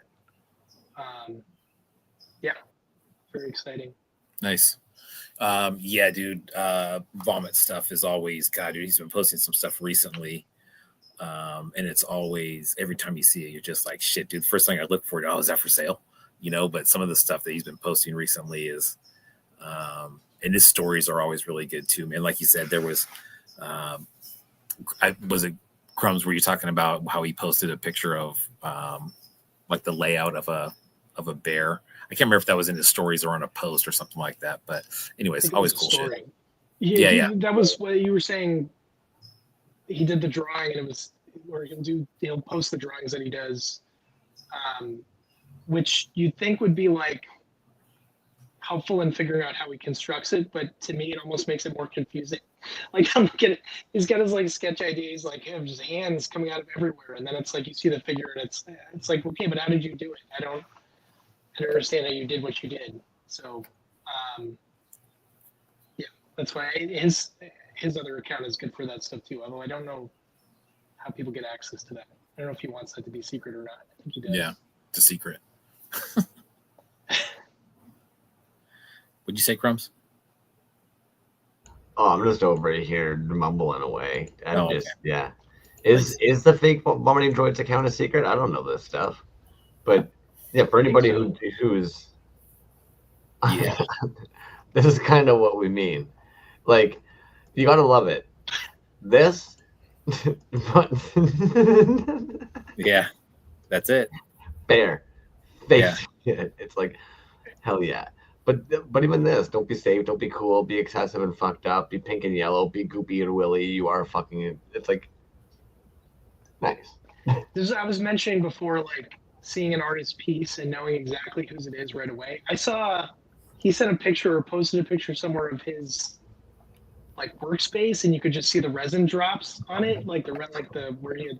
And even looking at that, I'm like, okay, I would know immediately that that's his just because of the colors. And, I was gonna say, yes.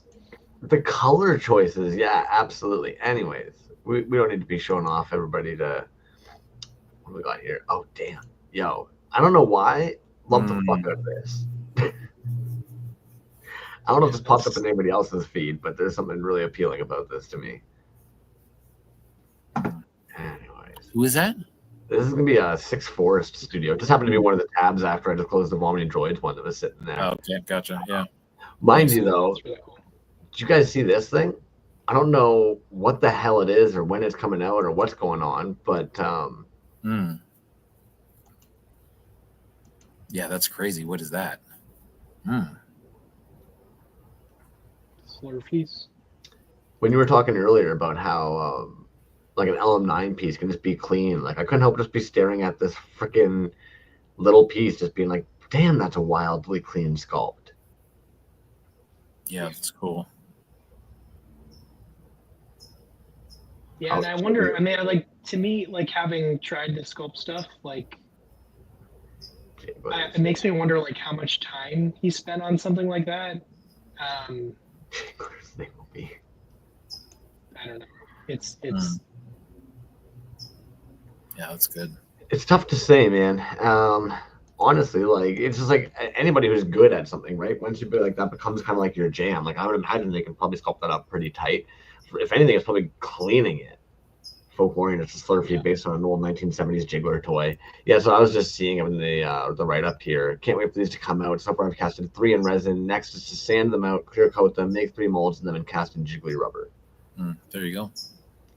Has he cast in rubber before? I'd imagine cast in rubbers before, but he said he hasn't painted silicone yet. So LM9 is kind of a strange one. I'm not going to give away too much of their stuff because I'm sure that like there's things they'd rather not know, but they've used such a wide range of mediums just because of some of the outside work they end up doing. Some of it being like prop work, some of it being set design work. So I remember at one point when we were there with vomiting our Von Fake name, and he was even talking about like making a fleshy leg at one point that would have to be able to like emit blood and stuff when somebody starts cutting through it. So it's like this dude just played with a lot of different mediums. They're a very talented artist. Absolutely. I would say that to sculpt something like that is probably not as difficult as it might be for some of us. No, I'm sure it's like second nature, but just again, like having tried to do it and know exactly how hard something like that is, it just makes it all the more impressive.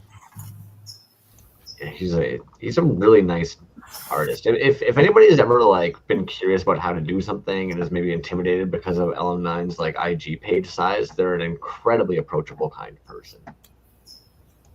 I would also echo that for Titty Bean, because he was one of the first people I reached out to. I'm like, how do you get glitter in resin? And he explained to me exactly what he does. So, but that was like way back. Even Titty Bean marbling process is still one that sticks out to me a lot, even though I know that they use the same one as Bad Luck Jimmy or the Bone Ghost dude. They both use the same one. I know ETC uses the same one, but Titty was like the first one that like showed me how he does his marbling and gave like a sick breakdown on exactly what it is. Yeah, that dude's talented chat, man. His new fucking airbrushing work on that creature figure looked absolutely gorgeous. So yeah, definitely. I saw that. God, dude, he posted them like 2 days in a row or something like that. But they were looking nice. Yeah, if you got anything else you want to show up on that table there? The only other thing I was going to show, I mentioned to you, Crumbs, that Cost Robot is back. Oh, yeah. Has been posting. Nice. I was going to show up Oh, a long time ago. He was, again, one of the first people I started following. Also, another one is Alien Robot Monster, which you can kind of see up there on the board there. There's a bunch of those pieces. But nice. Right around the same time, I started following Cost Robot, and he's in Russia, I think, so has not been doing as much output or had challenges getting stuff out because of the situation there. But yeah, this is one of my favorite pieces I've ever bought just because it's so cool. I think it's called the Horrid One, is the name of it. It's really cool. There's something about that size. Like, I don't know why, but normally we're sitting there being like, damn, like that's bigger than I thought. That's actually smaller than I thought in a good way. Yes. I kind of like that size. It's like the perfect pocket toy. Yeah, although I would never carry this around. Just it doesn't feel fragile. I'm looking at the fingers now, and I'm like, these are so small. I would just be tense about breaking it. But yeah, it's a great size for what it is. If anything, for a pocket toy, I find there's 2 variables generally. I don't want to scratch off whatever's on there, whether even if it's like not painted, you're gonna accidentally scratch it with like your keys or your lighter or something. And the other one is I don't want to lose any limbs or accessories. As much as I love my action figures, if I'm bringing an action figure, like I'm intentionally bringing that figure for some pictures today. I'm bringing a little fanny pack, and that dude's like being packed up gently and I'm going to be that weirdo who, when I get to the places, I'm quickly pulling him out and I'm all gentle with it, versus like if I casted up a drippy and I toss that in my pocket, like I don't care. Like it's when I casted it. But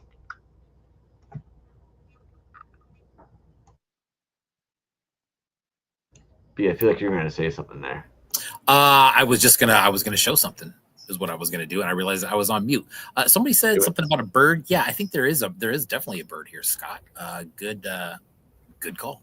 What's tough is it could be any of us. I heard birds a moment ago outside of mine. I wondered if Yuk Amok had a pet bird. I wondered if it was actually in the backyard the bee is in. Yeah, it sounds great. It's great. It's relaxing. So check this out. So this right here, man, I'm just gonna start off with this right here. Dude, this thing right here. SPUMONI Toys. SPUMONI Toys. SPUMONI. Star Braver. Just that header, you know it's gonna be big. Oh, that's what she said. 13 inches total. And then that's what I said. God damn, dude. So here's the real shame, dude, is that you're not seeing this under the UV. The UV, I'm gonna have to post pictures of it, dude. It is absolutely insane because the green is what really shows up, and the pink almost kind of like just kind of takes a back seat to the green. So all this green, it lights up, and it lights up like crazy, dude. It's articulated. And dude, I don't know, it's so damn cool in the bag. It's hard to take out of the bag. I probably could display it in the bag standing up, but I mean, Jesus Christ, dude. If you keep it in the bag, you won't be able to bend its arms up to give you a hug at night. That's true, which is a shame, honestly. But that's vinyl. I mean, dude, it's vinyl, yeah. What's so trippy about that too is you have to think like, who the fuck pulled that? Like, that's a monster. It is so fucking cool, man. I think like instantly when I opened the box was huge that it came in, obviously, but right when I opened it, dude, I was like, dude, that's probably one of the coolest things I fucking own, straight up. And it's, you know what, dude, it was just over $100. And they have other ones on their site, not only in this one, but there's some clear ones on there that are painted that run a little bit more. But dude, for what this is, I thought it was a fucking steal. SPUMONI Toys, SPUMONI, Star Braver. Yeah, like how does resin compete with that? You know what I mean? $100, 13-inch figure. Like, you can't cast a 13-inch figure in resin and charge $100. It's dope, man. I love this shit. It's massive. It reminds me of, it looks like a Hurt toy piece almost, like just the colors and the choice of the figure. Dude, I do have I have a Voltron that's like a pink and a yellow, which might fit, dude. But I was gonna do a picture because I have a Speed Skull and a Mr. Unnatural from Eddie that are in that same pink and green. So that display is going to be sick, dude. I was talking to somebody the other day, and they were telling me that their collection is done by color. And I'm like, God, that probably looks so damn cool. Oh, you know who it was, dude? It was Kachina. And his displays are done by color. I'm like, God, dude, I could probably do that. It would take me forever to do, but anyways, more stuff. A friend of mine's wife, for some reason, thought it would look really nice to organize all of her books by color using the Roy bit. Yeah. And we both were looking at each other being like, that sounds really stupid. And then one day she was looking everywhere on the shelf because one of her friends had asked her to borrow a book, and she couldn't remember what color the cover of that book was. And we were both sitting there thinking like, damn, the Dewey Decimal System would be fucking great right now, wouldn't it? Dewey Decimal System. Unless you really know all your books, that drives me nuts. I'm going to pick up the pace a little bit on Show Me because I'm looking at the time, and I know we got other stuff. Get them going. All right, check this one out, dude. So this is from Motley Miscreations. This little trike is his name, dude, but the double cast on that. Here's the other thing. Here's another one that's a damn shame is this thing glows insane, dude. Just from the natural sunlight or regular room light, anytime I turn the lights off, it just instantly blows up. But Motley Miscreations, man, they're going to be at Monster Palooza this weekend. And if you take a look at their account, dude, they have some super sick stuff that's going to be there. Gorgeous. But yeah, dude, this one I saw it, man, I could not pass that one up. Super dope. Motley Miscreations, dude, some of the best double cast out there for sure, man. I have one case that has like some really, like I'd say like high level double cast stuff, dude. It's like Motley, Barbarian Rage, Scott Wilkowski. You know what I mean? Like it's that level stuff, man. All those guys, their double cast game is like in. But that's a dope one, dude, from Motley Miscreations. This next one is one that we looked at just a minute ago. This DJ Premier from Delicious Again Peter, and the backer is by Boka Boom, BOKKABOOM. That's their IG handle. That's who did the backer. 3.75 that's sealed in there. Dude, what I really like is the album they put on there. That's that Hard to Earth album. There's that song on there, The Planet, which is one of my favorite songs of all time. But DJ Premier, man, I mean, you know, can't go wrong with that, dude. I know that Peter was working on this one for a long time with the licensing aspect. I don't know where he landed on that, but either way, it came out, and it's dope, man. It's right up there with like, you know, Spitball figures, dude. Their figures are always like super, super pristine, clean. And, you know, both of those artists, including Delicious Again Peter, dude, that's what they go for. They go for like super clean, like no flaw, no nothing. But this one's got a super dope backer. I think this was an edition of, God, dude, I can't remember what this was, but this was a pre-order, I believe. Can't remember. But anyways, Delicious Again Peter, dude. Top notch stuff. Next. Oh, man. Let's do some of these JEVAHOs. Dude. So. Some of these JEVAHOs. Yeah, man. This one was a random one that he posted. And you know, you can't really deny the look, dude. I hadn't seen anything that he had done in this, in that kind of finish where that's kind of like that bronze statue look. But yeah, dude, this is he's over in Belgium. And this is I had it on my phone, dude, the name. One moment. And I'm looking it up. Ambiorix. Absolutely. Belgian hero. Damn. Look at this dude. National Belgium hero, Ambiorix. Yeah, dude. And that's I actually had to use that Google thing on how you say it. But yeah. Dope, dude. You know, JEVAHO 5.5, dude, is just, that's another one where, you know, that's what he goes for, super clean, and it is super, super clean. So there's that one. Dude, and these, oh my God.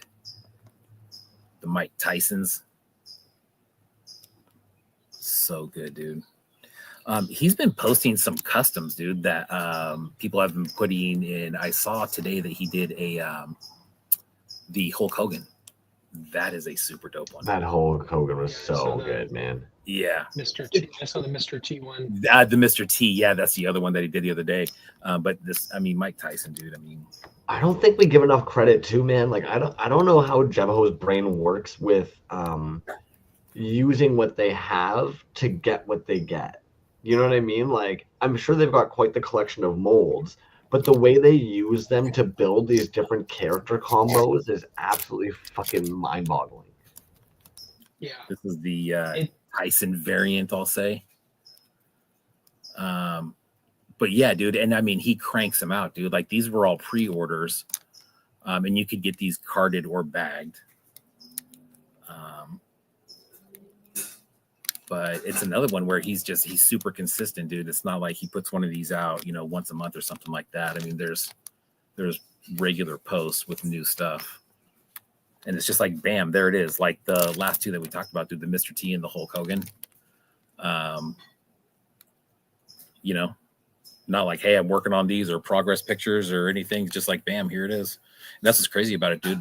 They're so, they come out so quick. Does he sculpt elements of those? I mean, the boxing gloves, does he create those from scratch? I imagine he does. You know, I know there is parts that he sculpts on these specific figures. I don't know if there is or not, but I know that I do have other. There's like certain heads that he's sculpted for sure. Yeah, I'm just looking at I know. Rocky, the Sylvester Stallone head. Yeah, that's a really good one. He must have come up with that. I have a skull head that has like flames coming off of it, and I believe he sculpted that one. But yeah, dude, I mean, his 5.5 stuff, all his stuff, dude. I mean, he's another one where, you know, the range is kind of all over the place when you start going through the whole account, and everything in there is super, super clean. The last ones that I have are from Brulio. Yeah, the last ones that I have are from Brulio. Brulio Toys had a little sale a few weeks ago, I guess. And these were 20. Dude, I want to say $20 a piece. So this dude's accessory is dope. It's a little lantern.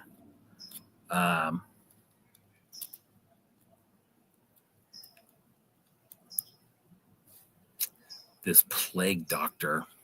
So yeah, Kit Bash repaints, I believe. But dude, as far as the display, like, look at that shit, man. Cool work with the soft goods up here. But the paint's really good on them. Nice, dude. $20. Angry Beast taught us all soft goods. Yeah, right.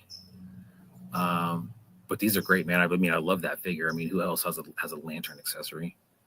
That is super cool. Another one that I picked up was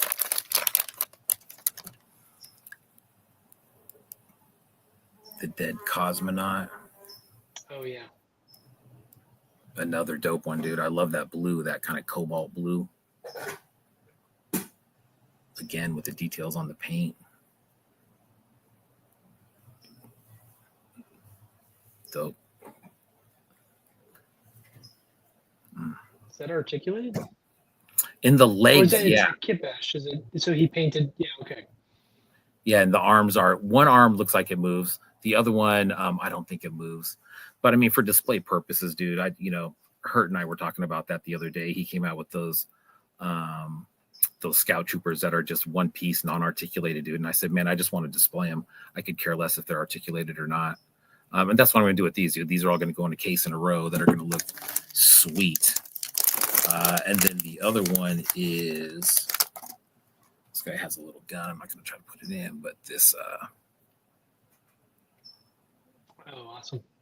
Yeah, that one's cool too, man. But dude, I mean, $20, get the hell out of here. I'd buy these all day for $20. He does have a little gun accessory. Boom, right there. Really nice paint job on the head, on the skull. That came out awesome. Yeah. And just a cool look, man. I mean, it's something that I look at and I just go, fuck, that's cool. You know what I mean? I'll put that on display. Look how cool that displays. Brulio's had some really cool shit, man. I think it was DesignerCon last year or maybe the year before. There were some carded pieces that he did that were super sick too. But underrated. Yeah, dude. Pope Toys, $20. That is not enough. Yeah, and I don't know if it was like back stock that he had or whatever it was, but I mean, dude, 3.75s. I cannot stay away from those. And like I said, those are all going to display super, super nice. Brulio Toys. See, dude, and then like Brulio Toys, I know he's an educator, right? Like I got mad props for that dude because he's a teacher. And this is something that he's just kind of doing, in his spare time when he can. With what he has versus somebody like JEVAHO who's doing this, or Delicious Again Peter or Motley Miscreations even that are doing this as like a full-time gig. Yet it's all under the same umbrella, It's cool. That was it. That was my point there. That's all I got for tonight, man. I liked that. That was nice. You want to hop over to this giveaway? So you won the giveaway, or you want to look at some tabbies? What you feeling? I know we got about whatever you want to do, man. We could probably take a look at some tabbies for maybe 10 minutes or so before we do the giveaway. Yeah, let's look at a couple tabs. I did shrink them down a little bit so that we can kind of hit the necessities. If that makes sense. More never. What's up, dude? He loves hose. All right. It's because you had pulled up your JEVAHO. You were showing off your JEVAHOs at that point. Oh, love me some hose. Yes. Yeah, exactly. They weren't just hopping in to let us all know. I was like, that's a random comment, but all right. For them. But yeah, Banana Breath is actually one that popped up recently in our feed. What I love to see is they've actually been growing like crazy over this last little month since posting. But they've got this nice little rubber band type character that they've brought from sketch to 3D printed and to what you see here. What I think is neat is this little fucking, I don't know if it's silly, but like the way even the little base folds in. Got that Cuphead aesthetic. You know this one? You know this one, Yuk? I don't know. Crumb showed me this one, but I just like I can't remember the name of the cartoonist from the 40s or whatever, but the Cuphead video game. Yeah. If you know Yeah. It reminds me of this a lot. It's probably influenced by it, but those are influenced by some old cartoons. But yeah, it's really cool. Dude, isn't Cuphead visually like very, very cool to watch? I've seen people that are, and that game to me looks fucking impossible. But what's very cool is when you find those guys on YouTube that are really good at it and play it, you're like, what the fuck is going on, dude? You know, but it's so, I mean, you know, it's like watching an old school cartoon. It's really got that look to it, dude. It's got cool great shit. music too. But again, the point of the game is to be difficult. But yeah, it's fun to play. But it's also super frustrating. Fleischer is the cartoon style. Fleischer style. Good pull, Dre. I don't even, if you would have told me what that is, I would have had no clue. Chicken Burger Disco, dude, he's been going off with these, right? I was going to say, Yuk actually brought this to my attention the other day with some of the crazy so awesome. freaking mashups they've been working on. I'd say he just randomly started posting these a while ago, and I'm like, I love every single one of these. Like, they're so, and this is like, every single element of it is from something different. So and they clean. Blend together so perfectly. I love how abstract the heads are, just kind of across the board. But I think these are all kit bash from random stuff, but I would imagine. It's so good. And he's got so many. I don't know if he's selling these or not. I tried to look and see if I could find them in the store or something, but I don't know if he's selling them. Yeah, they're great, dude. And I remember when I first started seeing these, I was like, scraps. Like, it's, I think that's what I like about the scrap show is when you come out with stuff like this that's so random. But this stuff looks, dude, it all looks so good together. Eric Folker's Pedals, I'm with you, man. And that show was absolutely amazing, by the way. Oh, yeah. The gumball. Yeah. I like that one that has the random slab of meat as the mug. Even this toast one for the body. It's hard, or like corn for a sword. It's hard not to picture like all those stupid little kid sets and stuff like that you see at Value Village that you wouldn't think would have a purpose, that they've found a purpose. Yeah, these are brilliant. And the symmetry, like, I know that's so stupid, but I was looking at that earlier being like, fuck, man, to balance these. Well, and it's, yeah, dude, exactly. It's that and like the colors, you know what I mean? It's like with no paint. Yeah. That's what's so nice too. Like, they've selected pieces that just pop. That could be a line, you know what I mean? That could be a line of toys and you'd look like they would all go together. Make them all Glyos, interchange all that shit. God, and I like looking at them and just seeing like random stuff that I recognize, like the Adventure People chest, or I saw like a Charizard wing. I like spotting like random stuff. Creature arm, yeah, these are great. What else we got chilling in these tabbies? Oh, Cronin Builder's been making a bit of a comeback. Speaking of like some chaotic, mashed up bashes, Cronin Builder's been posting again. These are so good. It's the shapes. It looks like rocks like put together, but then the faces like with just the kind of it's like it's hard to even describe, but it just something about them is so appealing. Oh, they're bizarre.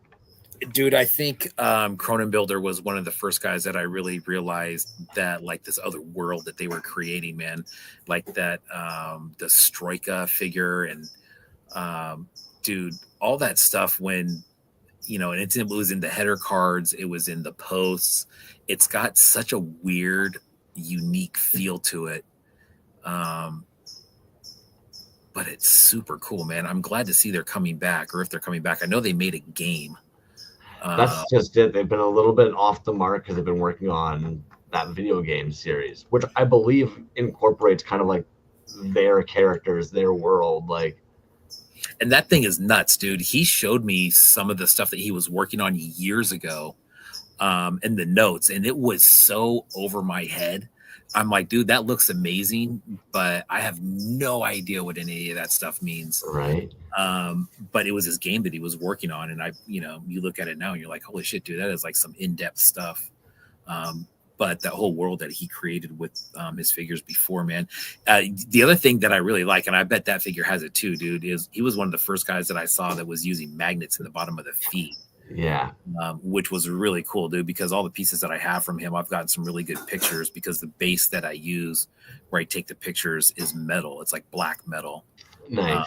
And so you can do them, however you want pretty much. But I have a figure from him, dude. It's probably way back there, and I still have it. And it's weird because it sweats a little bit, but it's made from fucking lamb skin. Yeah, dude. It's a vest made from like lamb skin, dude. It's weird. That's incredible. Yeah, it's nuts. It's nuts. He's got some really cool shit though, man. I'm glad to see he's coming back. You said it sweats, and I was picturing the material is casted in being some kind of like weird porous material, and then you said lamb skin, and no, that's just a big old nope for me, dog. Yeah. Well. Call a condom, B. Yeah. No, dude, it is. I mean, it's thick though, dude. It's weird. I remember him telling me about it when I first bought it. I was like, really? But yeah, I don't know. It's kind of a funky thing, but dope stuff though from him. Yeah. Going over to Australia again. I don't know if you've seen these from over at Weird Kid Club. Yeah. They just painted up a whole wave of these dudes looking fucking fresh as hell. I like the paint on the eye. It's like I don't know how many layers of paint that is, but that works really well. Agreed. Dude, if anything, it's crazy to me how like at one point I'm sure like a lot of airbrushing was to get like quick, fast runs of stuff done, but then we just see some dudes just going hams and being so good with it. Like that fucking weapon is wild to me. Isn't it funny, dude? Like when you think about it, like if someone was just coming into this and you're explaining to them like who's where and like where there's shops and stuff like that. I think most people, when you say, hey man, like the scene's pretty big in Australia, which it is, you know what I mean? And there's some really super, super talented people in Australia. I think most people would be like, really? Wow, that's, how did that happen? Fuck, I don't know. But, Titty Bean, KO, or well, a weird kid. Underland Cosmic even had. Underland Cosmic is managing the This Is Not a Toy Store lately as well, and like this is their sculpt that they ended up getting made in a Mexafubi. Yeah, like they have quite the scene over there for sure. For sure, anybody who's got like a sustainable storefront, I think, that's doing this is, I mean, if you're paying the bills selling indie art, that's pretty fucking good. And then of course Hobo Toys is actually gonna be dropping these guys tomorrow evening, some Bambitors. I love that Bambi figure. Yeah, dude, isn't that cool? Yeah, this is I saw this today. I was like, it just works. Yeah, those are cool. It just works together. I love those colors too. That's what dude, the solid clean neons are just beauties. Hey, did you see his post, or it might have been his story about that that figure that you can get if you got the Hobo toy right there on the right? Yeah, you have to. There's an account to follow in the Hobo Toys magazine, and you got to follow. You got to follow that account. Oh, and that's then, funny. And then request to buy that. Yeah, it's $20 shipped, dude. It's like, yeah, obviously, you know. But that was cool. I thought that was kind of cool to put it inside the magazine. That is a neat little secret grab. And then, of course, I don't know if you saw, dude, some of these pores that fucking Cat Fans was getting on this drop lately or recently. Beautiful, man. Look at this fucker. Those are awesome. I picked up one of his Frog Marios. Oh, those are cool. Yeah, dude, I saw you claim one of those. Good drop. I'm sure if anybody hasn't yet, sneak on over to the old Cat Fans. There's lots to grab from. Yeah, there you go. Buffo Mario. This guy reminds me of that dude that during COVID was sitting there doing like the therapy in the gecko suit. I know what you're talking about. That's totally what that put me in mind of when seeing that. I just there's so many like random Mario things that I like. The boot Mario, the Mario when he's in like the boot. I love that. And the Frog Mario is another one. Yeah, I don't know if you guys follow this account here, but So Me Diebot. So again, 564 followers, but a killer vinyl piece.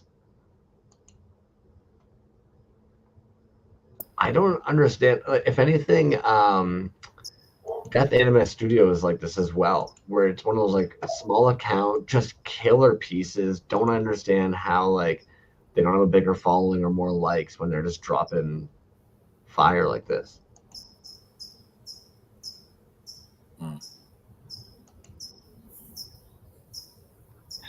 How big are those?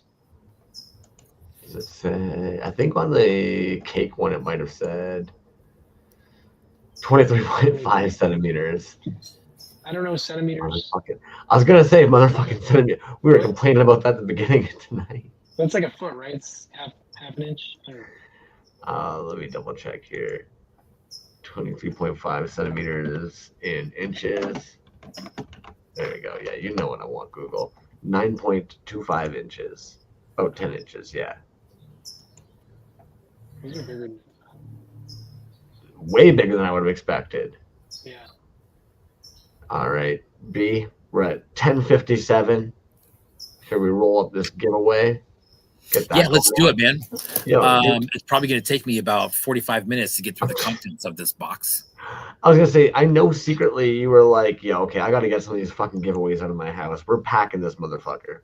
Bro, I honestly think it's going to be like that unless we have like a guest specific giveaway. I think it's going to be like that probably until further notice, because it's like people send a box and they're like, hey, I'm going to send you a giveaway. And you think it's like one or two. And then we had a couple people in a row who legit sent like a box of stuff. I was like, oh, shit. So we've got to get them out. Here is what was in this week's box. From Basement Sludge, this little Warlords of Sludge pack that is from Assembly Required. Thank you very much, Basement Sludge. Follow. Those are fucking rad, man. Yeah. Dope, dude. Basement Sludge. Give them a follow. This was a Assassin Droid from Plastic Vomit. 3.75 articulated. If you have one of these, you know the quality is insanely good. But just a really clean 3.75. These always display really super, super nice. The fingerboard from JEVAHO. Yeah, Basement Sledge does cool shit. Agreed. From JEVAHO. This was a set of 4. This is number 4 of 4. I think we gave out number 1 last week or a couple weeks ago. Bam. Fingerboard from JEVAHO. Something new that he's doing. Skull Master from Acid 9. God, these are so great. 3.75 scale on this one. They did do some larger ones, but this is an all silver 3.75. Nice, weighty, really cool. But I love that figure. Skull Master, Acid 9. Check that episode out if you have not seen that one. That was a really good one. from Von Fake Name, a little overpour magnet. And I said it last time, if you're a magnet snob and you like nice magnets that clack, that's one of them. Mr. Von Fake Name sticker. Bam. This was actually a Jacko resin. That is also from Acid 9. Bam. You can find those on their page. But this was, I think, probably the coolest one that was in the bag was the pink and blue. That's very cool. Jacko resin just sounds so dirty. Hey, all right. Invisible Suck Lord from DKE Toys and Suck Lord. Bam. I saw one of these displayed behind Yuk Amok. I'm sure he has one.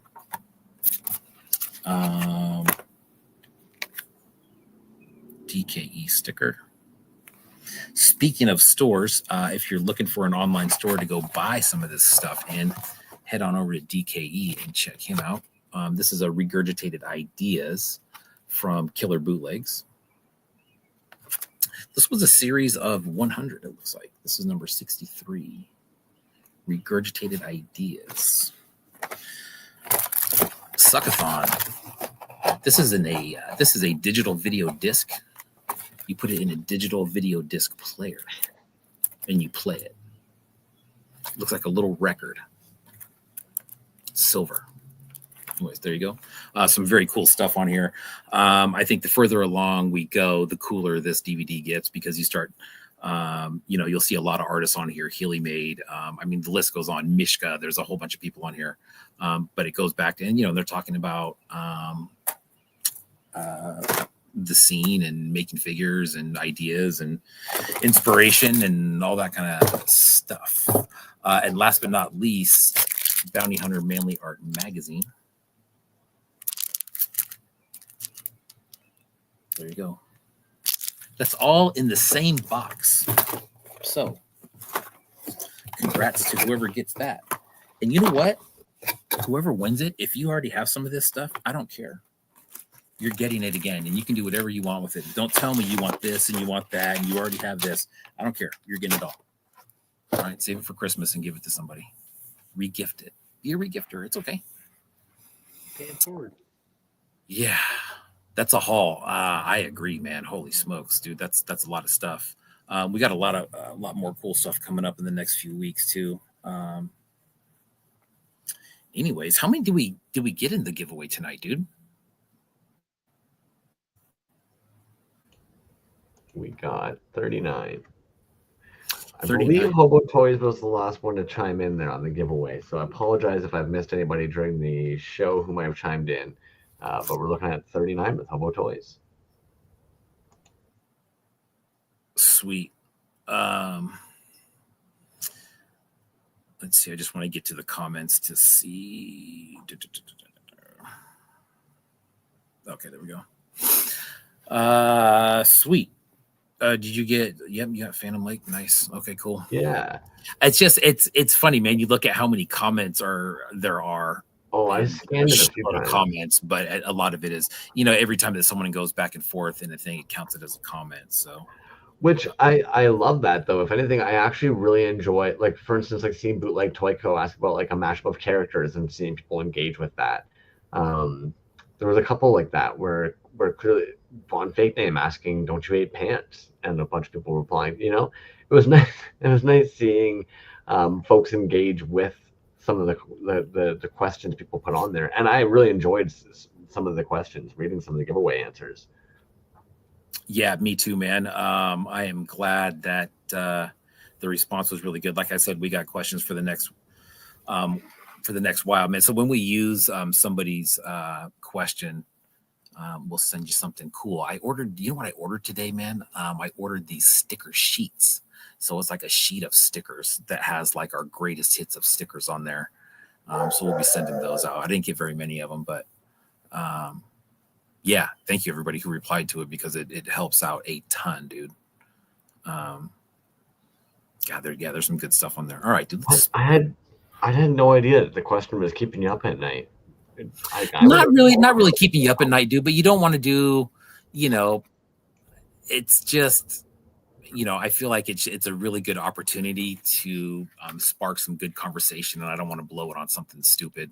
But sometimes those stupid ones are fun though too, man. You know what I mean? We've talked about some funny shit. Choco tacos, Costco hot dogs. I mean, come on, that's gold right there. That's Toys Alive history, I suppose. Touche. Milk in a bag. Yeah. Milk in a bag. All right, we'll talk about that. Bagged milk. Bagged milk is one of the stupidest things Canadians have ever invented, man. It's fucking nasty. Anyways, we're spinning this fucking wheel of 39 humans. Let's do it. I can smell it now. I can smell the sweating milk bag. Fuck. Number 35. Who got number 35? Boom. That's going to be Trent Tendo. That's number 35.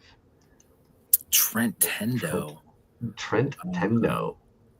Let me see where they're at. You know what, dude? That's funny. I have a box that's going out to Trent Tendo, so I'm going to open it back up and put this inside.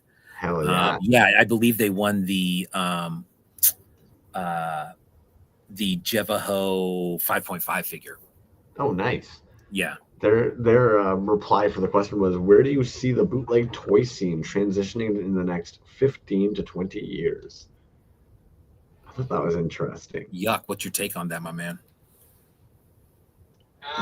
Since this is driven by nostalgia, and I don't know that kids are playing with tons of toys, I don't know. It's an interesting thing. I feel like a lot of people who are in the scene are maybe a little bit older than I am, and they'll probably be, I don't know if they're still going to be making stuff at that age or buying. I mean, I guess I'll always be buying stuff, but I don't know if it's going to continue to be the Star Wars counter generation, or if kids who grew up in like the 2000s are going to have their own nostalgia bootlegging. But I think about that sometimes.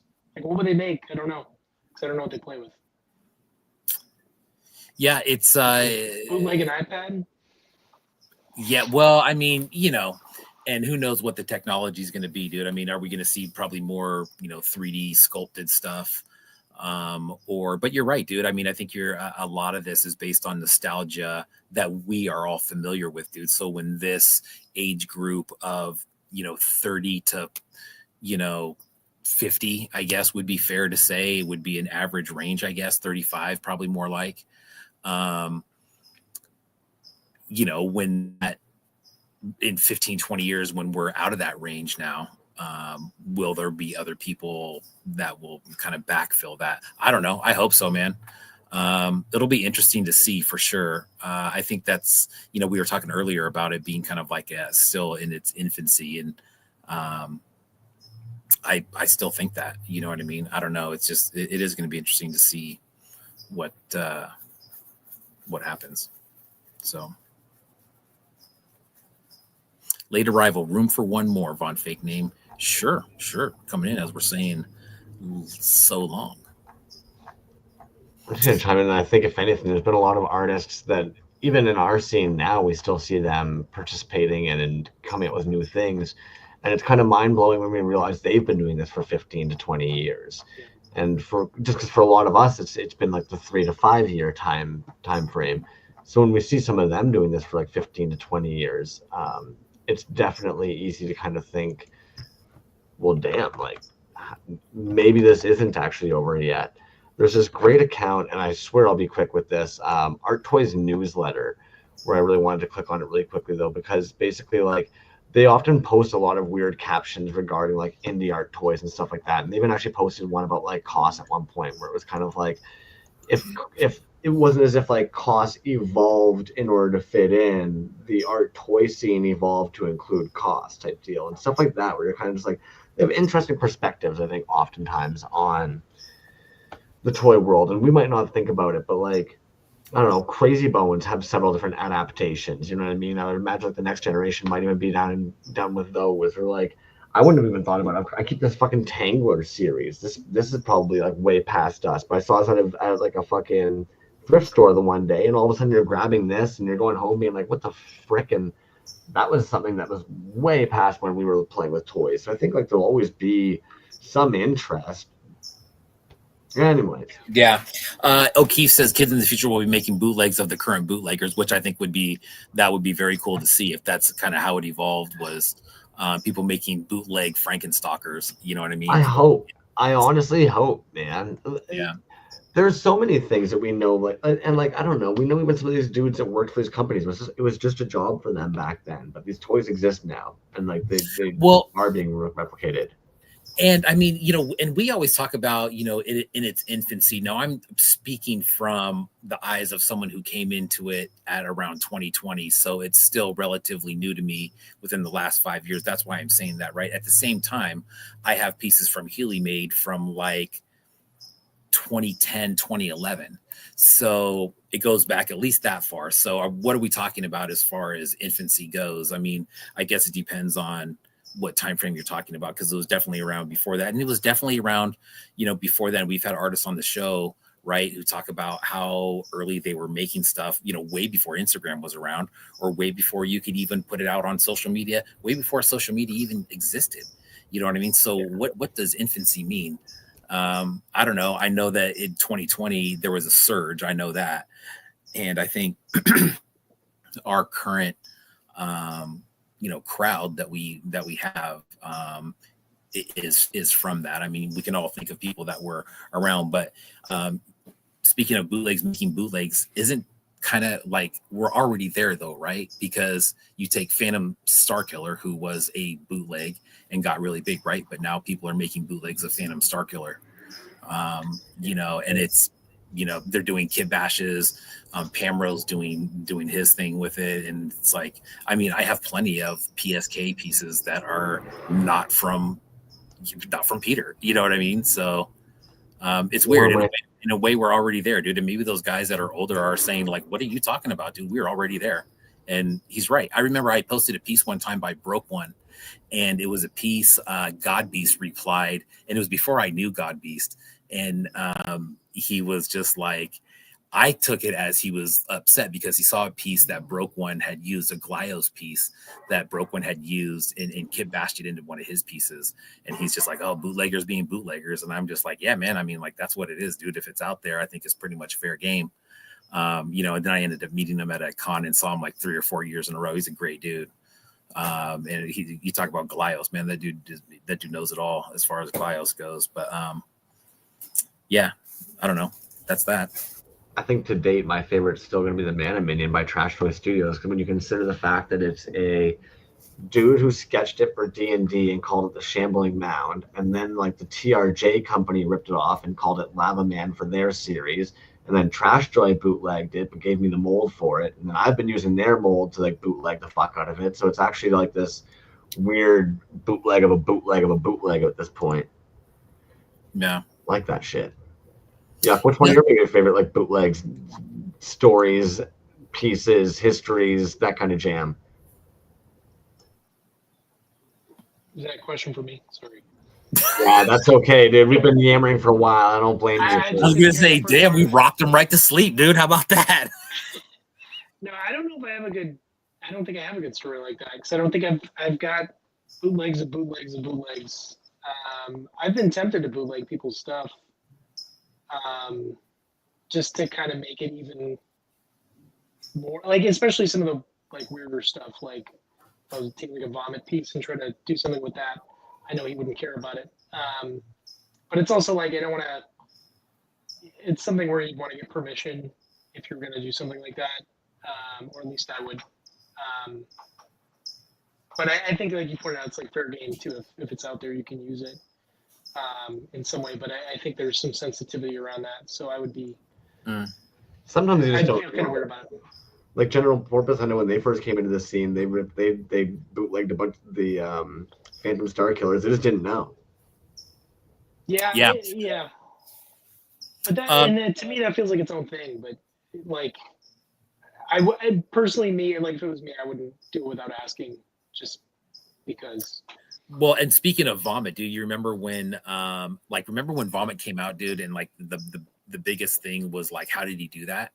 And then Drock was like, I know how he did that, and then he did that, and he put out a few that were like that. And I have one where I swear to God, if you put them up side by side, you'd have a hard time going, I don't know. Well, yeah, it could be him, but then he backed off of it, right? And I know that there was like some conversation with him and Vomit when that was going on of like, hey, like I'm not like straight up biting your stuff.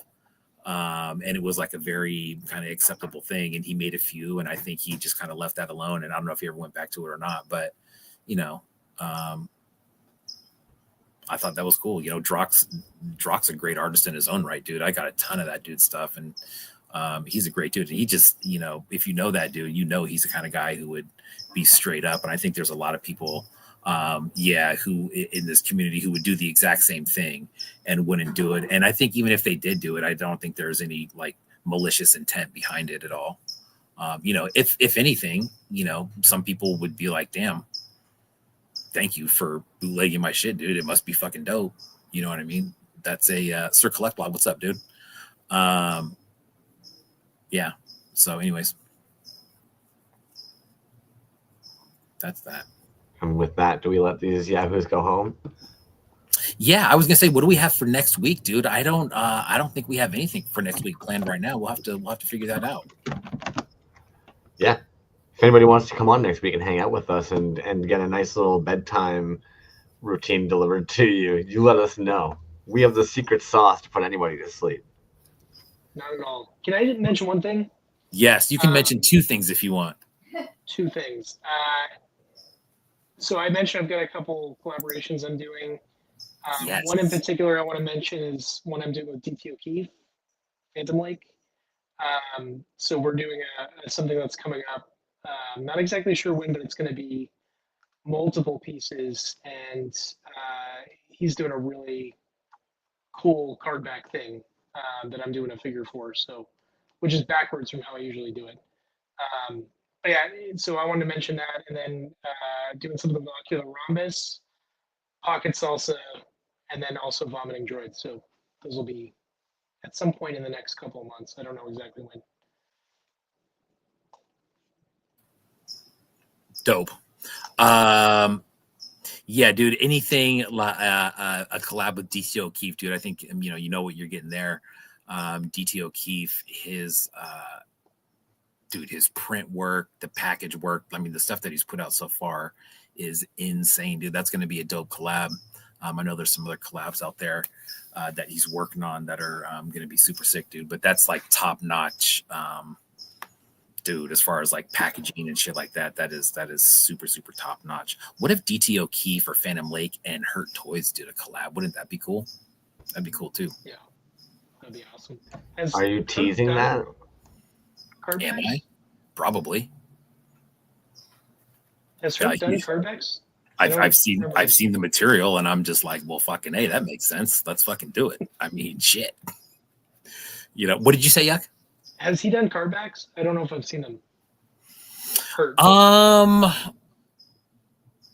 You know what? He did the card back for the DNS sculpted piece. Oh, that's right. Yes. Well, Hurt, that was O'Keefe did that. DT O'Keefe did that. But Hurt the Robocop backer.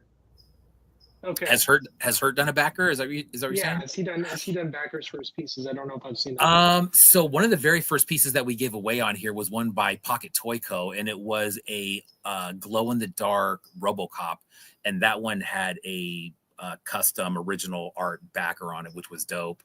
I have a Bob Fett, Bob A. Fett carded figure of him that's original. So he does them. You know, I think some of his Skull Crushers that he did those are all original art backers. I mean, he did one and then made copies of them, but that first set of carded Skull Crushers that he did had some original art backers. But dude, his artwork's fucking amazing, dude. He actually has another page, Hurt Toys Art, but there's no posts on there. But once there is, dude, I think everybody's going to be like, holy shit, dude, his artwork is fucking off the hook, man. It's insane. It's almost like he spent the last like 20 years tattooing or something. Bro, longer than that. He's been tattooing since we were like 15. I got my first tattoo from him when I was 16. Yeah. Yeah, it's been a long time, dude. That's 30 years, actually, dude. We're 46 now. But anyways, yeah. Yeah, O'Keefe has a hand-drawn backer from Hurt, so that's cool. Fuck, man. Cool, man. All right, dude. I was gonna say, it's 11:20. You want is Yahoo's get on with their evening, go to sleep? Yep. All right. Thanks, everybody. Have a good Thanks rest for being of your in, night. dude. Appreciate Thanks for it. having me on. You got it.